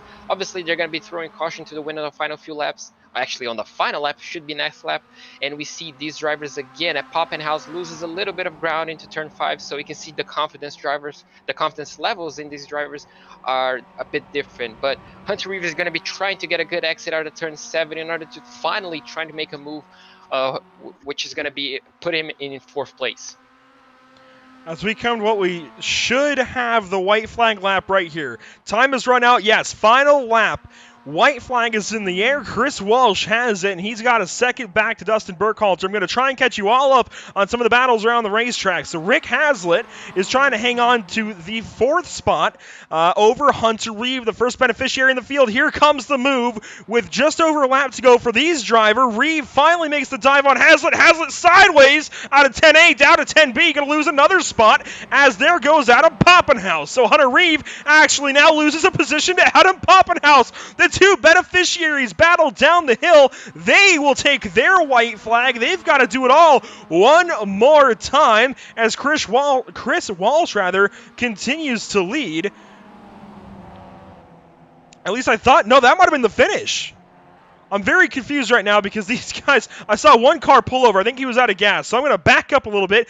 Not the finish. We have the white flag. Another battle on the racetrack is Yan 2 in 9th. He's got Callum Belden right behind him down to 10 where Reeve made that pass not so long ago. He can't quite get there at the apex. This is for 9th and 10th. We also have a fight a little ways further back with John Winker and Glenn Gray. Gray has since backed off a little bit. Theo Brulsema also has Brian Burkhart to worry about. This is for 15th and 16th. So battles all over the racetrack, Eric Brennan, as they get ready to wrap this thing up. Belden might get passed up here in turn 1. This is for 9th and 10th. Nope. Looks like T will back out. Meanwhile, Chris Walsh is going to come around and collect the win. Yeah, with a lead in excess of 40 seconds on the battle, we're going to follow to the checkers. 3 for 3 on the season for Chris Walsh. He gets another win to kick off the season for the Operation Motorsports eSports Series. It's Walsh who remains perfect with Burkhalter a close second. And we drop back now to that battle for position, including the front runners for the beneficiaries up the back straightaway for the final time. Yeah, as you see, Jacob Williams actually is going to be finishing P3, but Poppenhausen, an absolute stunning overtake, double overtake. Is just like I talked about, a driver that, someone actually cutting the corner, someone actually made a mistake. That's Theo. And we saw just on the corner of my eye, as Hunter Reeve actually spins. I was going to say that he actually lost 2 positions, but now he spins. So what a disaster final few laps. Is he going to be losing? He lost the position to Christopher Bailey. He's going to be losing the position to Joe Keynes. Has he run out of fuel on the uphill? It looks like, oh no, he hasn't. Oh my God, not again. But unfortunately, he lost a lot of positions, and he's going to be finishing all the way down in 8th. What a final lap. Once again, Operation eMotorsport delivering on the final few laps. This is just an incredible. It's not over just yet. This is Yen Tiu trying to pass Callum Belden in the final couple of corners before they finish their race up. This is for 9th and 10th. These are the last 2 cars that will finish this race. Can Yen Tiu get there in his first start? Doesn't look like it. Out of the final corner, Callum Belden going to take 9th position. He's one of the beneficiaries here this evening. Yen Tiu, one of the open drivers, and the 14 of Belden will take 9th place over 10th. What a race. 16 minutes, and it all came down to those battles there at the end. You saw Hunter Reeve as well lose a lot of spots right there at the end. He falls from at one point being in the battle for 4th to finishing in 8th. And I cannot believe that. Hunter Reeve has been so good since we opened up at VIR. To make that mistake on the final lap is crushing. I can't believe how painful that one's got to feel.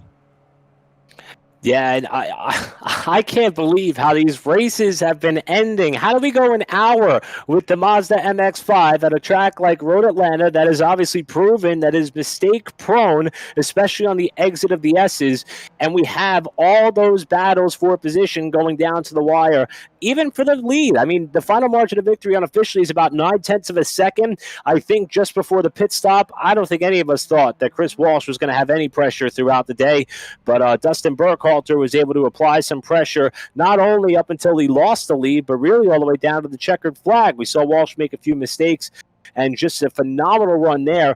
So we mentioned Walsh. This is his 3rd win in a row for the pros. Burkhalter, this is 2 for 3 in the open class after Chris Bailey got the win last week at Road America.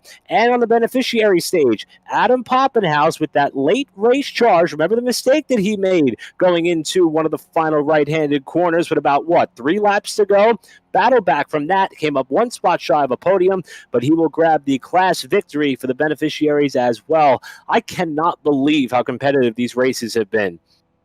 Yeah, it's just incredible. Just another step up probably from last week.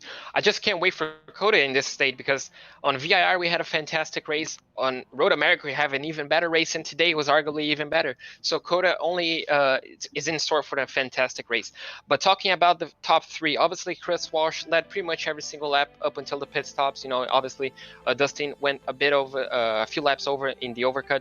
But, obviously a pro drive for him, but actually a pro drive from Dustin Burkhalter, keeping up. You can see him celebrating with a few donuts, and well-deserved. We see an open driver just putting up a battle against a pro is just incredible to see. And, it's not something we thought before the pit stops. The gap was over 7 seconds, and we thought the race was over. He was just controlling the pace, but Dustin completely threw it around. And Jacob Williams, after spinning on the first lap, dropping pretty much dead last, fought back and finishing on podium. So you're just showing that you can never give up in racing. The race only ends when the checkered flag drops. So just an incredible race from the top 3, an incredible race throughout the field, to be honest. This was just incredible. Road Atlanta with the Lucky Dog iRacing League, excited for their finale. It's not the finale this evening for the Operation eMotorsport iRacing League. It's only race 3 of 8 on the season, but again, Road Atlanta proves to be exciting. I think of all the road courses we've broadcasted so far, this place has got to be up there. I mean, it's batting 1,000 right now as far as exciting races here on PitStop TV. It's looking pretty good. I want more races at Road Atlanta because this was amazing. We are going to step into a break right quick before we come back and talk to some drivers on the far end of said commercial break. We'll be right back to you with post-race coverage of the Operation eMotorsport iRacing League, wrapping up race number 3 from Road Atlanta. Stay tuned.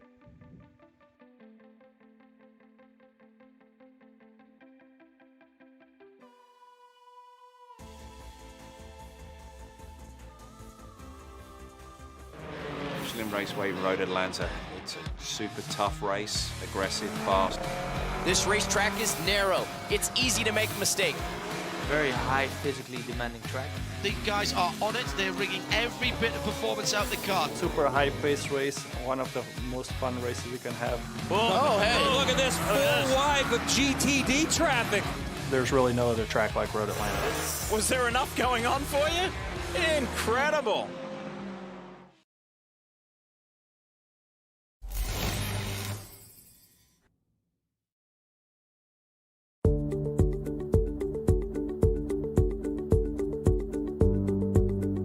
Sound art is a product that is a speaker and it's art. We combine it together and we call it sound art.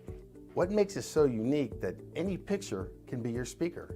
Sound art gives you the high quality sound without the ugly speaker. This isn't a picture with a speaker, the picture is the speaker. Just imagine your wedding picture uploaded onto a canvas and now it's speaking 10,000 tunes. I mean, it's a very cool concept. What we like so much about it that you can take anything that means something very special to you, upload it on the canvas, have it hanging up in your room, your balcony, wherever you want to put it, and now it's a speaker. I mean, how cool is that? It's something that we have that and no one has. No one has this product. It's just a great gift to give anybody. It's just a neat concept.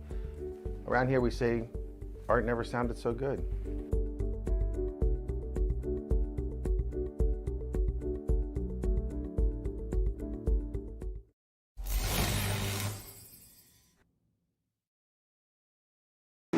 Raceway Road Atlanta. It's fast, grueling, and difficult. Oh, hey, look at this, full wide. Oh, look at that. It goes up and down. It's never resting. Incredible. A lot of fun for the fans and a lot of fun for the drivers. How can you not love sports car racing?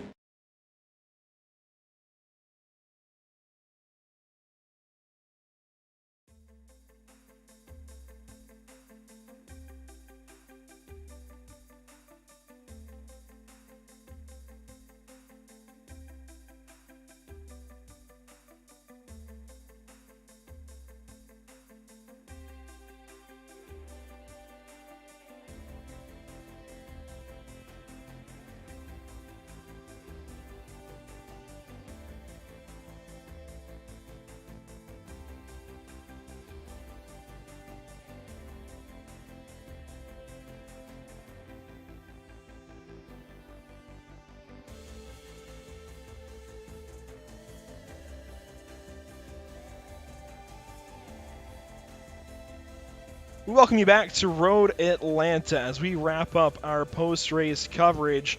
Well, actually, as we start our post-race coverage, wrap up the evening, though, overall.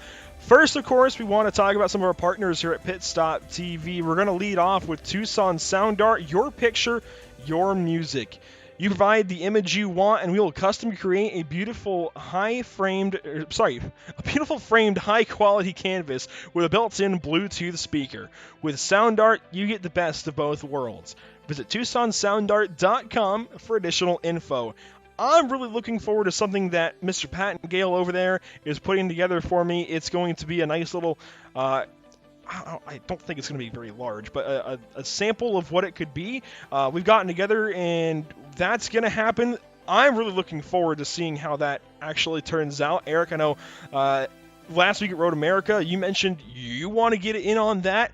By all means, TucsonSoundArt.com. It's one of the cooler ideas that I've heard of as of late, as just startup companies. I had never even thought that I might want it, but as soon as I knew what it was, I absolutely wanted it, and I'm really looking forward to hopefully being able to get one of those on my wall. I really, really, really, I'll say it again, really like the idea that Tucson Sound Art puts together over there. We have their ads that play during our broadcast, if you've not noticed that. So Tucson Sound Art, really looking forward to being able to work with them and keep them around here at PitStop TV. They do a lot for us. Hopefully we do a lot for them. They are really cool people. I really look forward to what's ahead with them. Again, a super cool idea. I also want to talk about Permanent Makeup and Cryo in Maine once more, and when it comes to your appearance, of course, you deserve the best care that money can buy. At Permanent Makeup and Cryo in Maine, the owner, Ashley Bollier, is a certified micropigmentation specialist who provides professional, safe, and personalized services. You can contact Permanent Makeup and Cryo in Maine at permanentmakeupinmaine.com or call or text them at 207-358-8683. If you're looking for the best solutions for your permanent makeup concerns, give Permanent Makeup and Cryo in Maine a shot. Give them a call today to book a consultation. They've also got a couple of new locations. I believe it's Auburn, Lewiston, and Harrison, Maine, I want to say. They now have 3 locations, and they're looking to keep branching out, I'm sure. They have some really exciting stuff going on over there, even if, per se, one of the viewers here this evening might not be one of their kind of prime clientele. You might know somebody who is, so go ahead and give them a shout, or at least give them a like on Facebook, share them around, and men out there, if your lady is for some reason concerned with her beautiful self, you might be able to hook her up with Permanent Makeup and Cryo in Maine. Help her out. It could be a birthday, a Christmas, a Valentine's, whatever the heck might work out for that. We also want to talk about, of course, Whiplash Media, PitStop TV's new parent organization that specializes in sim racing resources, including paint schemes, stream overlays, iRacing camera packs, and more. Whiplash Media is also working on its presence in real racing, offering services such as photography, social media management, and public relations. Go to whiplash-media.com for more. And of course, one of the partners here at Operation eMotorsport, RECARO, they have done great things for Operation Motorsport and Operation eMotorsport iRacing League. An ergonomic sitting position means a comfortable position. With perfect seat contours and innovative features that support your body, RECARO Automotive makes driving fun, be it on the road or racetrack. RECARO Automotive puts people first every time. Now we get to talk to some drivers here on the back end of things, and very, very, very excited to speak with some of these guys. We're going to start off, of course, with race winner Chris Walsh. Eric Brennan, I'll turn it over to you with our overall winner. Thank you very much, Andrew. And Chris, I'll tell you what, seeing your name atop the pylon, no surprise. Now, granted, in the pro category, not much competition there. I think the stopwatch made us all assume that this was going to be one where you were just going to ride off into the sunset. But the way the pitch strategy fell, you had some very heavy pressure from one of the open drivers in Dustin Burkhalter. And first of all, we've talked to you before about some of the things that you have been able to do in order to put your deal together and compete in this Operation Motorsport Esports Series. But in the waning stages of this race, in fact, even if we go back to about 11 laps to go when you took the lead for the final time, what was going through your mind when you happened to look up in the mirror and realize Dustin wasn't really going anywhere? You've kind of pressured you all the way to the end there.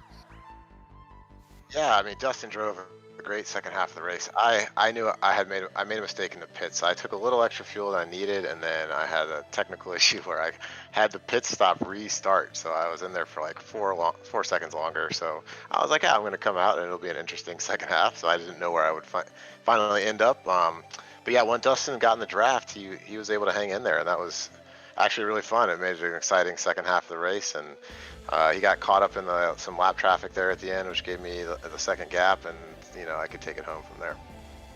You mentioned lap traffic. We watched you make a very bold move down into turn number 1. I'm curious if you know about the pass in which we're talking about, where I believe you nearly clipped the right front fender of that car with the left rear of your race-leading machine. How important was it for you to try to be the first one, and maybe in that case the only one to clear the traffic, to try to build that gap, at least to the point at which Burkhalter wouldn't have the benefit of a draft down that long backstretch? Yeah, I was telling Glenn, hey, I'm coming on the inside, and I'm not sure if he heard the message, so I sent it in there because it looked like he was checking up, but it got pretty tight. But yeah, every lap traffic guy we came up on, it was important, obviously, to get around him, because using their draft and then getting in front of him just to create some sort of obstacle for Dustin because he had the pace at the end was important. But he hung in there despite all that. He never really let it get away, so that was exciting.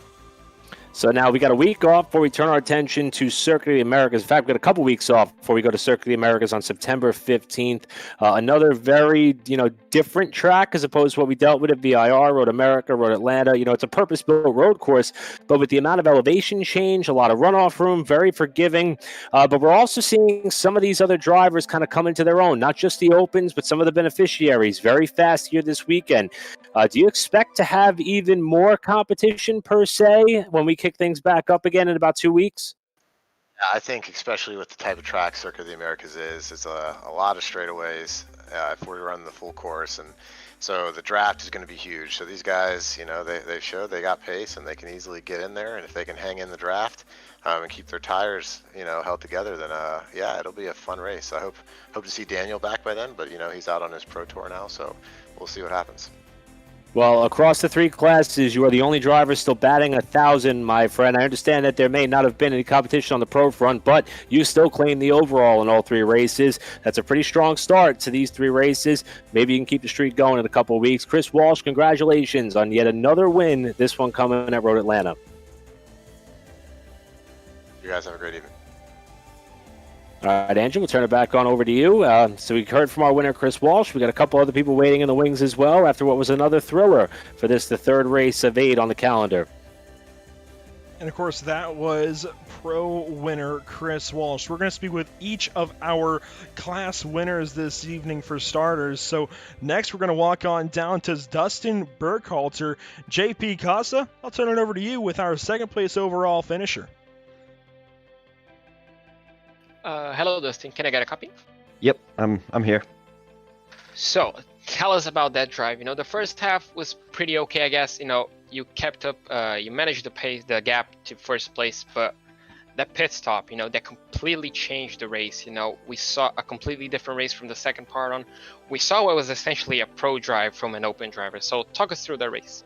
I was just hoping to gain some time in the pits. I took it out at the extra 2 laps. Chris said he made a mistake and had an extra 4 seconds in the pits, and once I let him pass me because I didn't really have much chance of holding him off without killing both of our times. And once he got past me, I just locked onto his draft and was doing everything I could to not let it go so I could be there to try to make a move on the last lap. And we hit some lap traffic at a bad time, and it just ended up pushing me too far.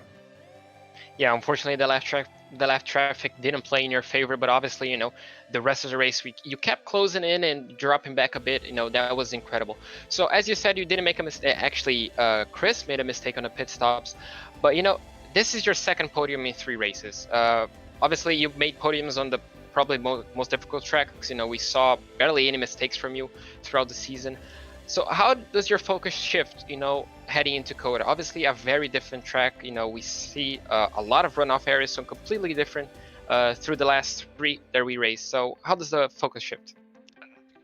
Not a big fan of COTA, just overall, but the big key thing for me is going to be keep it on track, because there is all that runoff, but there are big slowdowns that are very easy to trigger, and the goal is going to be just try to hang behind somebody, save the fuel, keep in the draft, and then ideally it's Chris or Daniel if he shows back up, and then be there at the end of the race, try to make a move.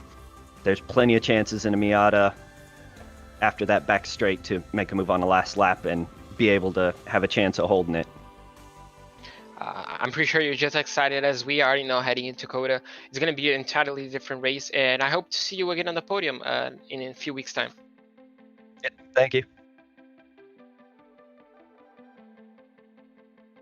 And so that is Dustin Burkhalter finishing second overall, winning in the open category. Next, we're going to walk on down the line. We have Adam Poppenhaus to talk to, and we'll get him in here. Adam Poppenhaus, what a run. I mean, It wasn't always looking like you were going to end up being the best of the beneficiaries this evening, but you end up doing just that in quite an exciting battle. You win the beneficiary category. Yeah, what an ending. I mean, I had a little run in there with one of the open classes cars, and kind of got me out of my comfort zone, and I dropped a tire, and I let Rick and Hunter by, but they were battling, so I was able to catch up and kind of got lucky there at the end and snuck through. It was certainly an exciting race and more exciting finish right there. Tell us about dealing with the Turn 5 woes that it seemed like was plaguing the entire field, popping up onto that curb and trying to fight through it. And then obviously you still have the battle, you have the race going on, you've got to worry about when to pit and how to maximize your pit stop and come out first, hopefully. Yeah, the pit stop was incredibly important today.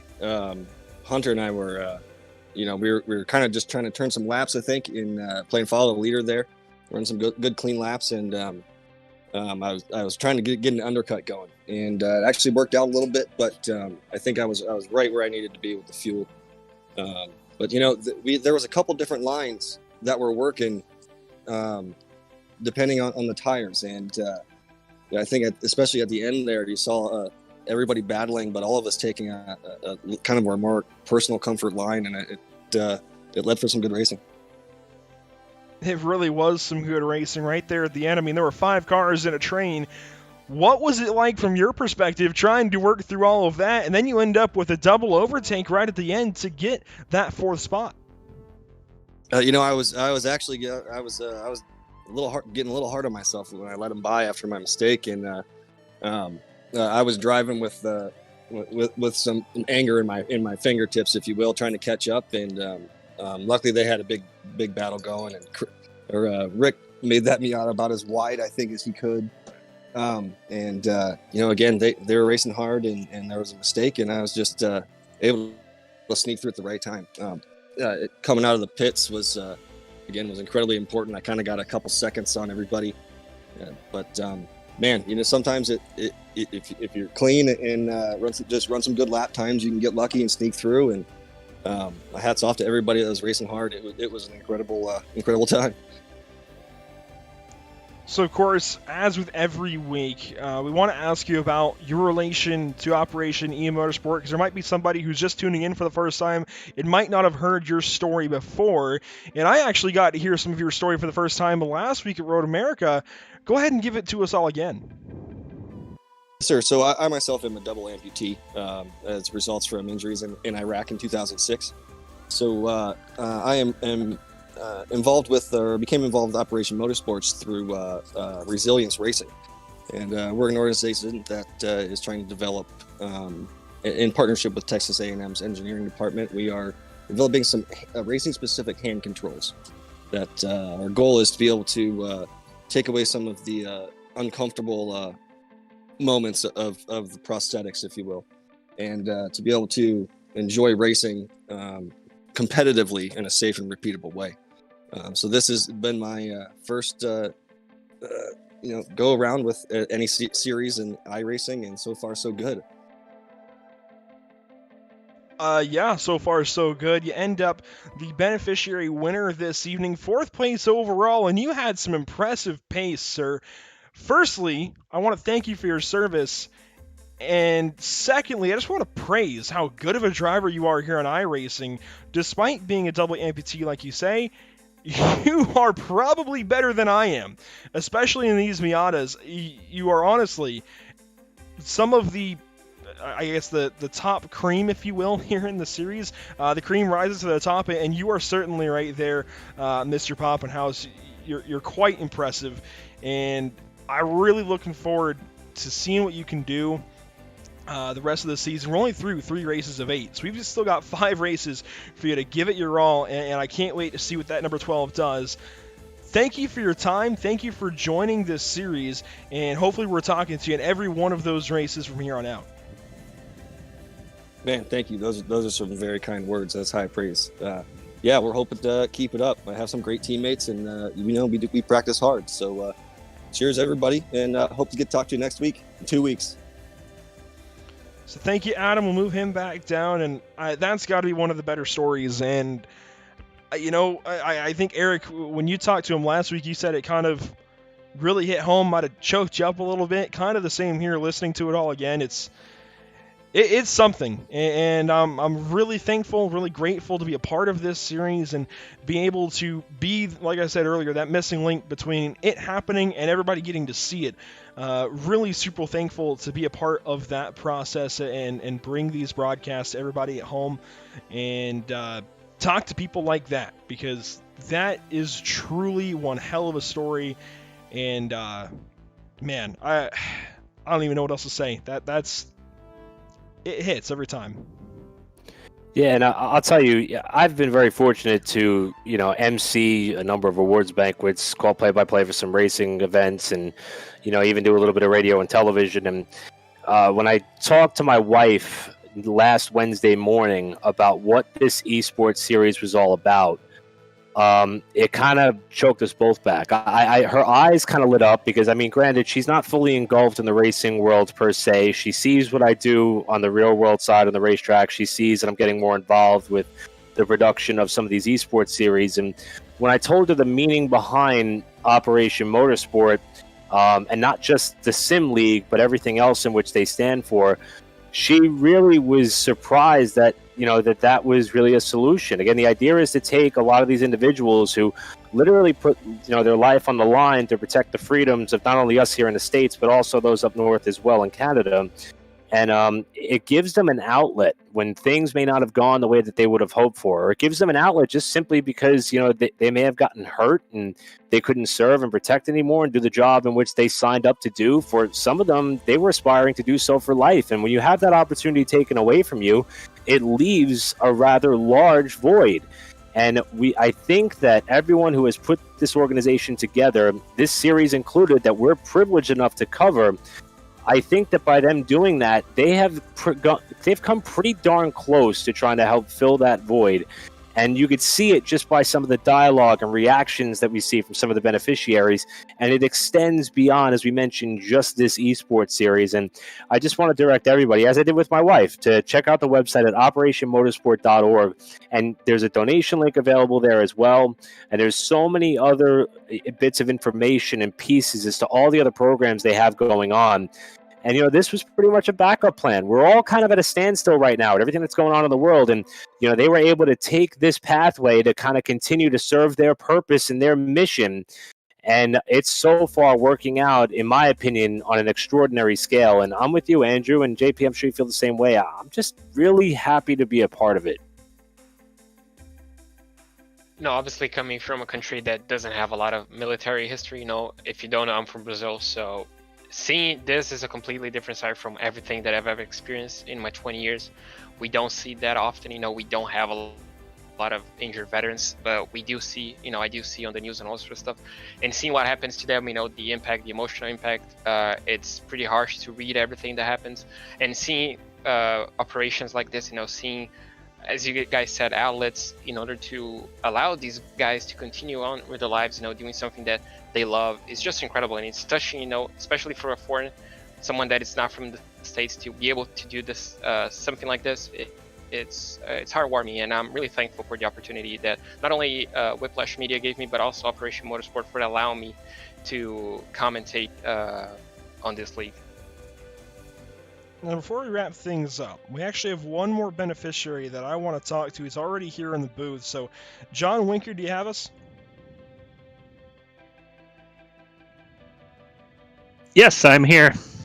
Well, John, I saw you there waiting patiently. I figured we'd go ahead and talk to you real quick. John, it was actually kind of a quiet night for you. I saw you start a little ways further back, but you quickly worked your way up. You started 12th. I saw you fall a little ways back. Tell us about your race a little bit, because you started 12th, but I don't think that's quite indicative of the mid-race. Granted, you finished 13th. Yeah, I had a little bit of trouble in the beginning. I had some control issues at the beginning of the race, so I did fall back pretty early on, but I did work my way back up to about where I started. Yeah, so We haven't seen much of that number 07, I don't think, with Resilience Racing across the door. Tell us about your season so far and who Resilience Racing is. Yeah, absolutely. So I'm actually the co-founder of Resilience Racing. Really wanted to just get the other vets involved. I'm really happy to see Adam and Callum, Rick, the other gents involved in Resilience Racing, finishing so well out here. Really, Resilience Racing is just happy to be involved with Operation Motorsport and able to get some beneficiaries involved in this E-Series. Just glad to be a part of the Operation Motorsport mission that they've got going on. This has just been fantastic so far. So I'm just glad to be part of this. Haven't been doing as well as I would like, but definitely it's been keeping me, giving me something to do on Tuesday nights, and look forward to improving my skills out here for sure. I'll tell you what, 12th place to start and 13th place to finish still is not very bad, and you had some pretty decent pace. I saw you working your way back through some of those positions. So again, to finish 13th, not very bad at all. Now, what is the relationship, I guess, between Resilience Racing and Operation Motorsport? How did you guys find one another, and what do you guys do now? Yeah, so Resilience Racing actually started getting into iRacing about the same time that Operation Motorsport started venturing into iRacing as well. So we actually started kind of doing the same events around the same time. So a few months back, Operation Motorsport started putting out feelers for their events about the same time that we created a league. We basically decided just to join up with their events, and they Operation Motorsport, Jason Leach really had some great events going, and we decided just to partner up with them, and instead of focusing on our own events, we decided to just partner up with them. And really what Resilience Racing was trying to do is we were really looking to use iRacing as a training tool for our hand controls. So we're looking to develop racing specific hand controls for real race cars, and we're looking to use iRacing as a training platform for our hand controls that are going to be in the real race cars. So our primary mission is to take those hand controls that are going to be used in the real race cars and use iRacing as a simulation tool to train our drivers, as a driver development system, to get those drivers trained up and then use those same exact hand controls and put them in a real race car. So that's primarily what our focus was. And Operation Motorsport, was really looking to, build the league and do, the whole series piece, which we didn't really want to get all involved in that piece. So we felt it was a perfect fit to just jump into what Operation Motorsport had going and more so focus on our driver development piece. So we felt it was a perfect fit to, let's focus on our driver development and, let people like Adam Poppenhaus and Callum, let's focus on getting them the driver training and the experience.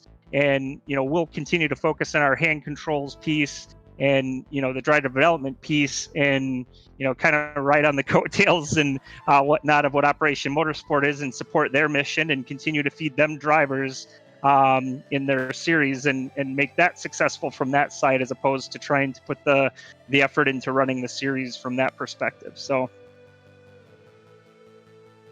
let me just tell you real quick, John, that is one of the cooler companies that we've had talked about here on PitStop TV, possibly the coolest. That I'm blown away by what you guys obviously can do if you're helping guys get into iRacing and through iRacing get into real cars to be able to race even after whatever traumatic injury might be keeping them from, being able to drive a car normally. So being able to use those hand controls, I'm sure, is a massive, massive step, even possibly applied to just streets trying to go get groceries. I mean, that's something that everybody's got to do. So that's a really, really cool story. And hopefully we're talking to you a lot more this season as well to keep repeating this story over and over, because it's something people need to hear. And Resilience Racing, I think, is something that people need to know about. Yeah, absolutely. Well, John, before we let you go, I want to just give you the floor here real quick. Anybody else you want to thank? Anything else you've got to say here on PitStop TV? The floor is yours. Yeah, I mean, I would just definitely like to thank Operation Motorsport for putting this on, and their sponsors for sure. I mean, RECARO, is a big one for supporting this series. Has been massive. To be able to support this series. And then some of our partners as well that have been able to help us along in, helping, us achieve our mission. Skip Barber has been a massive supporter of what we're doing, and Redline Oil and Baycom as well. They've been massive supporters of what we're trying to do, and we wouldn't be able to continue doing what we're doing without their support. Once again, John, thank you for your time. Hopefully we're talking to you more this season, and I look forward to seeing you climb up those standings as well. We go to COTA in a couple of weeks' time, and we've got some more amazing racetracks ahead. Before we wrap things up this evening, Eric, Brennan, I'm going to turn it over to you and JP Costa with our race results. Yeah, we'll take a look at how they came to the checkered flag to settle it. And we see Chris Walsh, who was the only pro driver in the field, did come to the checkers in P1 for the third time in a row in the 3 races to kick off this season, with Dustin Burkhalter a very excited second, and also the winner for the open class. Jacob Williams started on the outside of the front row. He's able to celebrate a podium that in no way tells his whole story, as he had to charge up through the pack to get that 3rd place finish. And Adam Poppenhaus, who's the beneficiary winner, comes home in 4th. Rick Hazlitt rounds out your top 5. Christopher Bailey, despite having the spin off of turn number 5, one of many drivers who had trouble at that sector of the racetrack, came home in 6th. Joe Keens in 7th spot. 8th was Hunter Reeve, who's battling for the beneficiary win very late in the going before a spin late in the race. Didn't kick him out of the top 10, has settled for 8th. 9th is where you'll find Caleb Belden, another one of the Resilience Racing entries after we just talked to our buddy in John Winker. And rounding out the top 10 in his first start of the season was Jan 2. Finishing up in 11th place and a lap down, the first of the guys that got lapped, actually the last one, sorry. Jay Gleason finished up in 11th, Shane Hunter finished up in 12th. John Winker, the guy you just heard of, finished actually P13. Glenn Gray finished at P14. In 15th place, we have Brian Burkhart. In 16th, we have Theo Brosema. 17th, Jason Leach. 18th, Brian Winker. 19th, Tim Bernard. And 20th, a driver that hasn't unfortunately started, Mark Ray. So 20 drivers end up making the race results once more. I think right around that 19-20 mark all 3 weeks so far. I do want to talk about some point standings we had coming into this evening. Unfortunately, we didn't quite get a chance to speak about them earlier on. So these are the point standings coming into tonight. These are not as of the race that we just watched. So this is kind of an idea of what you'll see, but obviously it's going to be a bit different after this evening and after the race we just had at Road Atlanta. It was certainly a thriller. Daniel Morad did not show this evening, so of course Chris Walsh notches himself a 3rd straight pro win. Adam Poppenhaus, the winner in the beneficiary class, so he's going to notch himself his 2nd win. Hunter Reeve, we saw him right at the end slip down the standings, and Callum Belden I don't think quite got to him, so there won't be a switch there between those two, but we could see some other points get moved around. And of course the open class, very open in terms of the points battle. We'll see Burkhalter hold that points lead, but we're going to see some things move around with Jacob Williams finishing quite a ways ahead of Joe Keens, about 4 or 5 positions or so, so that should shake things up there. I really look forward to seeing how this points battle shakes up going into Circuit of the Americas in a couple of weeks. It should be a lot of fun. One more time for PitStop TV, I just want to thank everybody involved in the Operation eMotorsport iRacing League, be it Jason Leach, Diesel and Tiffany Lauder, anybody else, RECARO, Mobile One, USO of North Carolina. I'm going to miss some right here because it's just a powerful moment. I want to thank everybody that partners with us, Tucson Sound Art, Permanent Makeup in Cryowood, Maine, Whiplash Media, everybody else. This is truly some of the best racing that we currently have and have ever had here at PitStop TV. and it's only still the beginning. It's only the first half. There's a lot of racing to go, and I cannot wait for it all. But that will conclude our coverage tonight of the Operation eMotorsport iRacing League. We at PitStop TV thank you for tuning in and joining us for tonight's action, and we hope you enjoyed tonight's broadcast. Be sure to join us tomorrow evening as we bring you the Bluegrass iRacing Series at Pocono Raceway, the 5th race of 12 on the season, and again on Friday as the Maconi Setup Shop goes up against the Rocket Setup Shop at Richmond in the NASCAR Cup Cars. You can catch that at 6 p.m. Eastern. That should be a lot of fun. Make sure to follow us on Facebook at www.facebook.com/PitStopTV, on Twitter at PitStopTV_, on Twitch at www.twitch.tv/pit_stop_TV, and on YouTube by searching PitStop TV. For all of us at PitStop TV, Eric Brennan and JP Costa with me on the call tonight, Trey Shuttlesworth on social media, and Emerson Ardon with production help. I am Andrew Cardinale IV, and we will see you next time.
Michelin Raceway Road Atlanta. It's fast, grueling, and difficult. Oh, hey, look at this. Full wide. Oh, look at that. It goes up and down. It's never resting.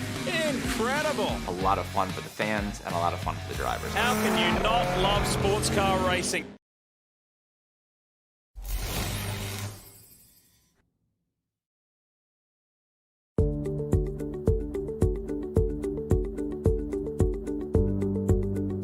Sound art is a product that is a speaker and it's art. We combine it together and we call it sound art. What makes it so unique that any picture can be your speaker? Sound art gives you the high quality sound without the ugly speaker. This isn't a picture with a speaker, the picture is the speaker. Just imagine your wedding picture uploaded onto a canvas and now it's speaking 10,000 tunes. I mean, it's a very cool concept. What we like so much about it that you can take anything that means something very special to you, upload it on the canvas, have it hanging up in your room, your balcony, wherever you want to put it, and now it's a speaker. I mean, how cool is that? It's something that we have that and no one has. No one has this product. It's just a great gift to give anybody. It's just a neat concept. Around here we say, art never sounded so good.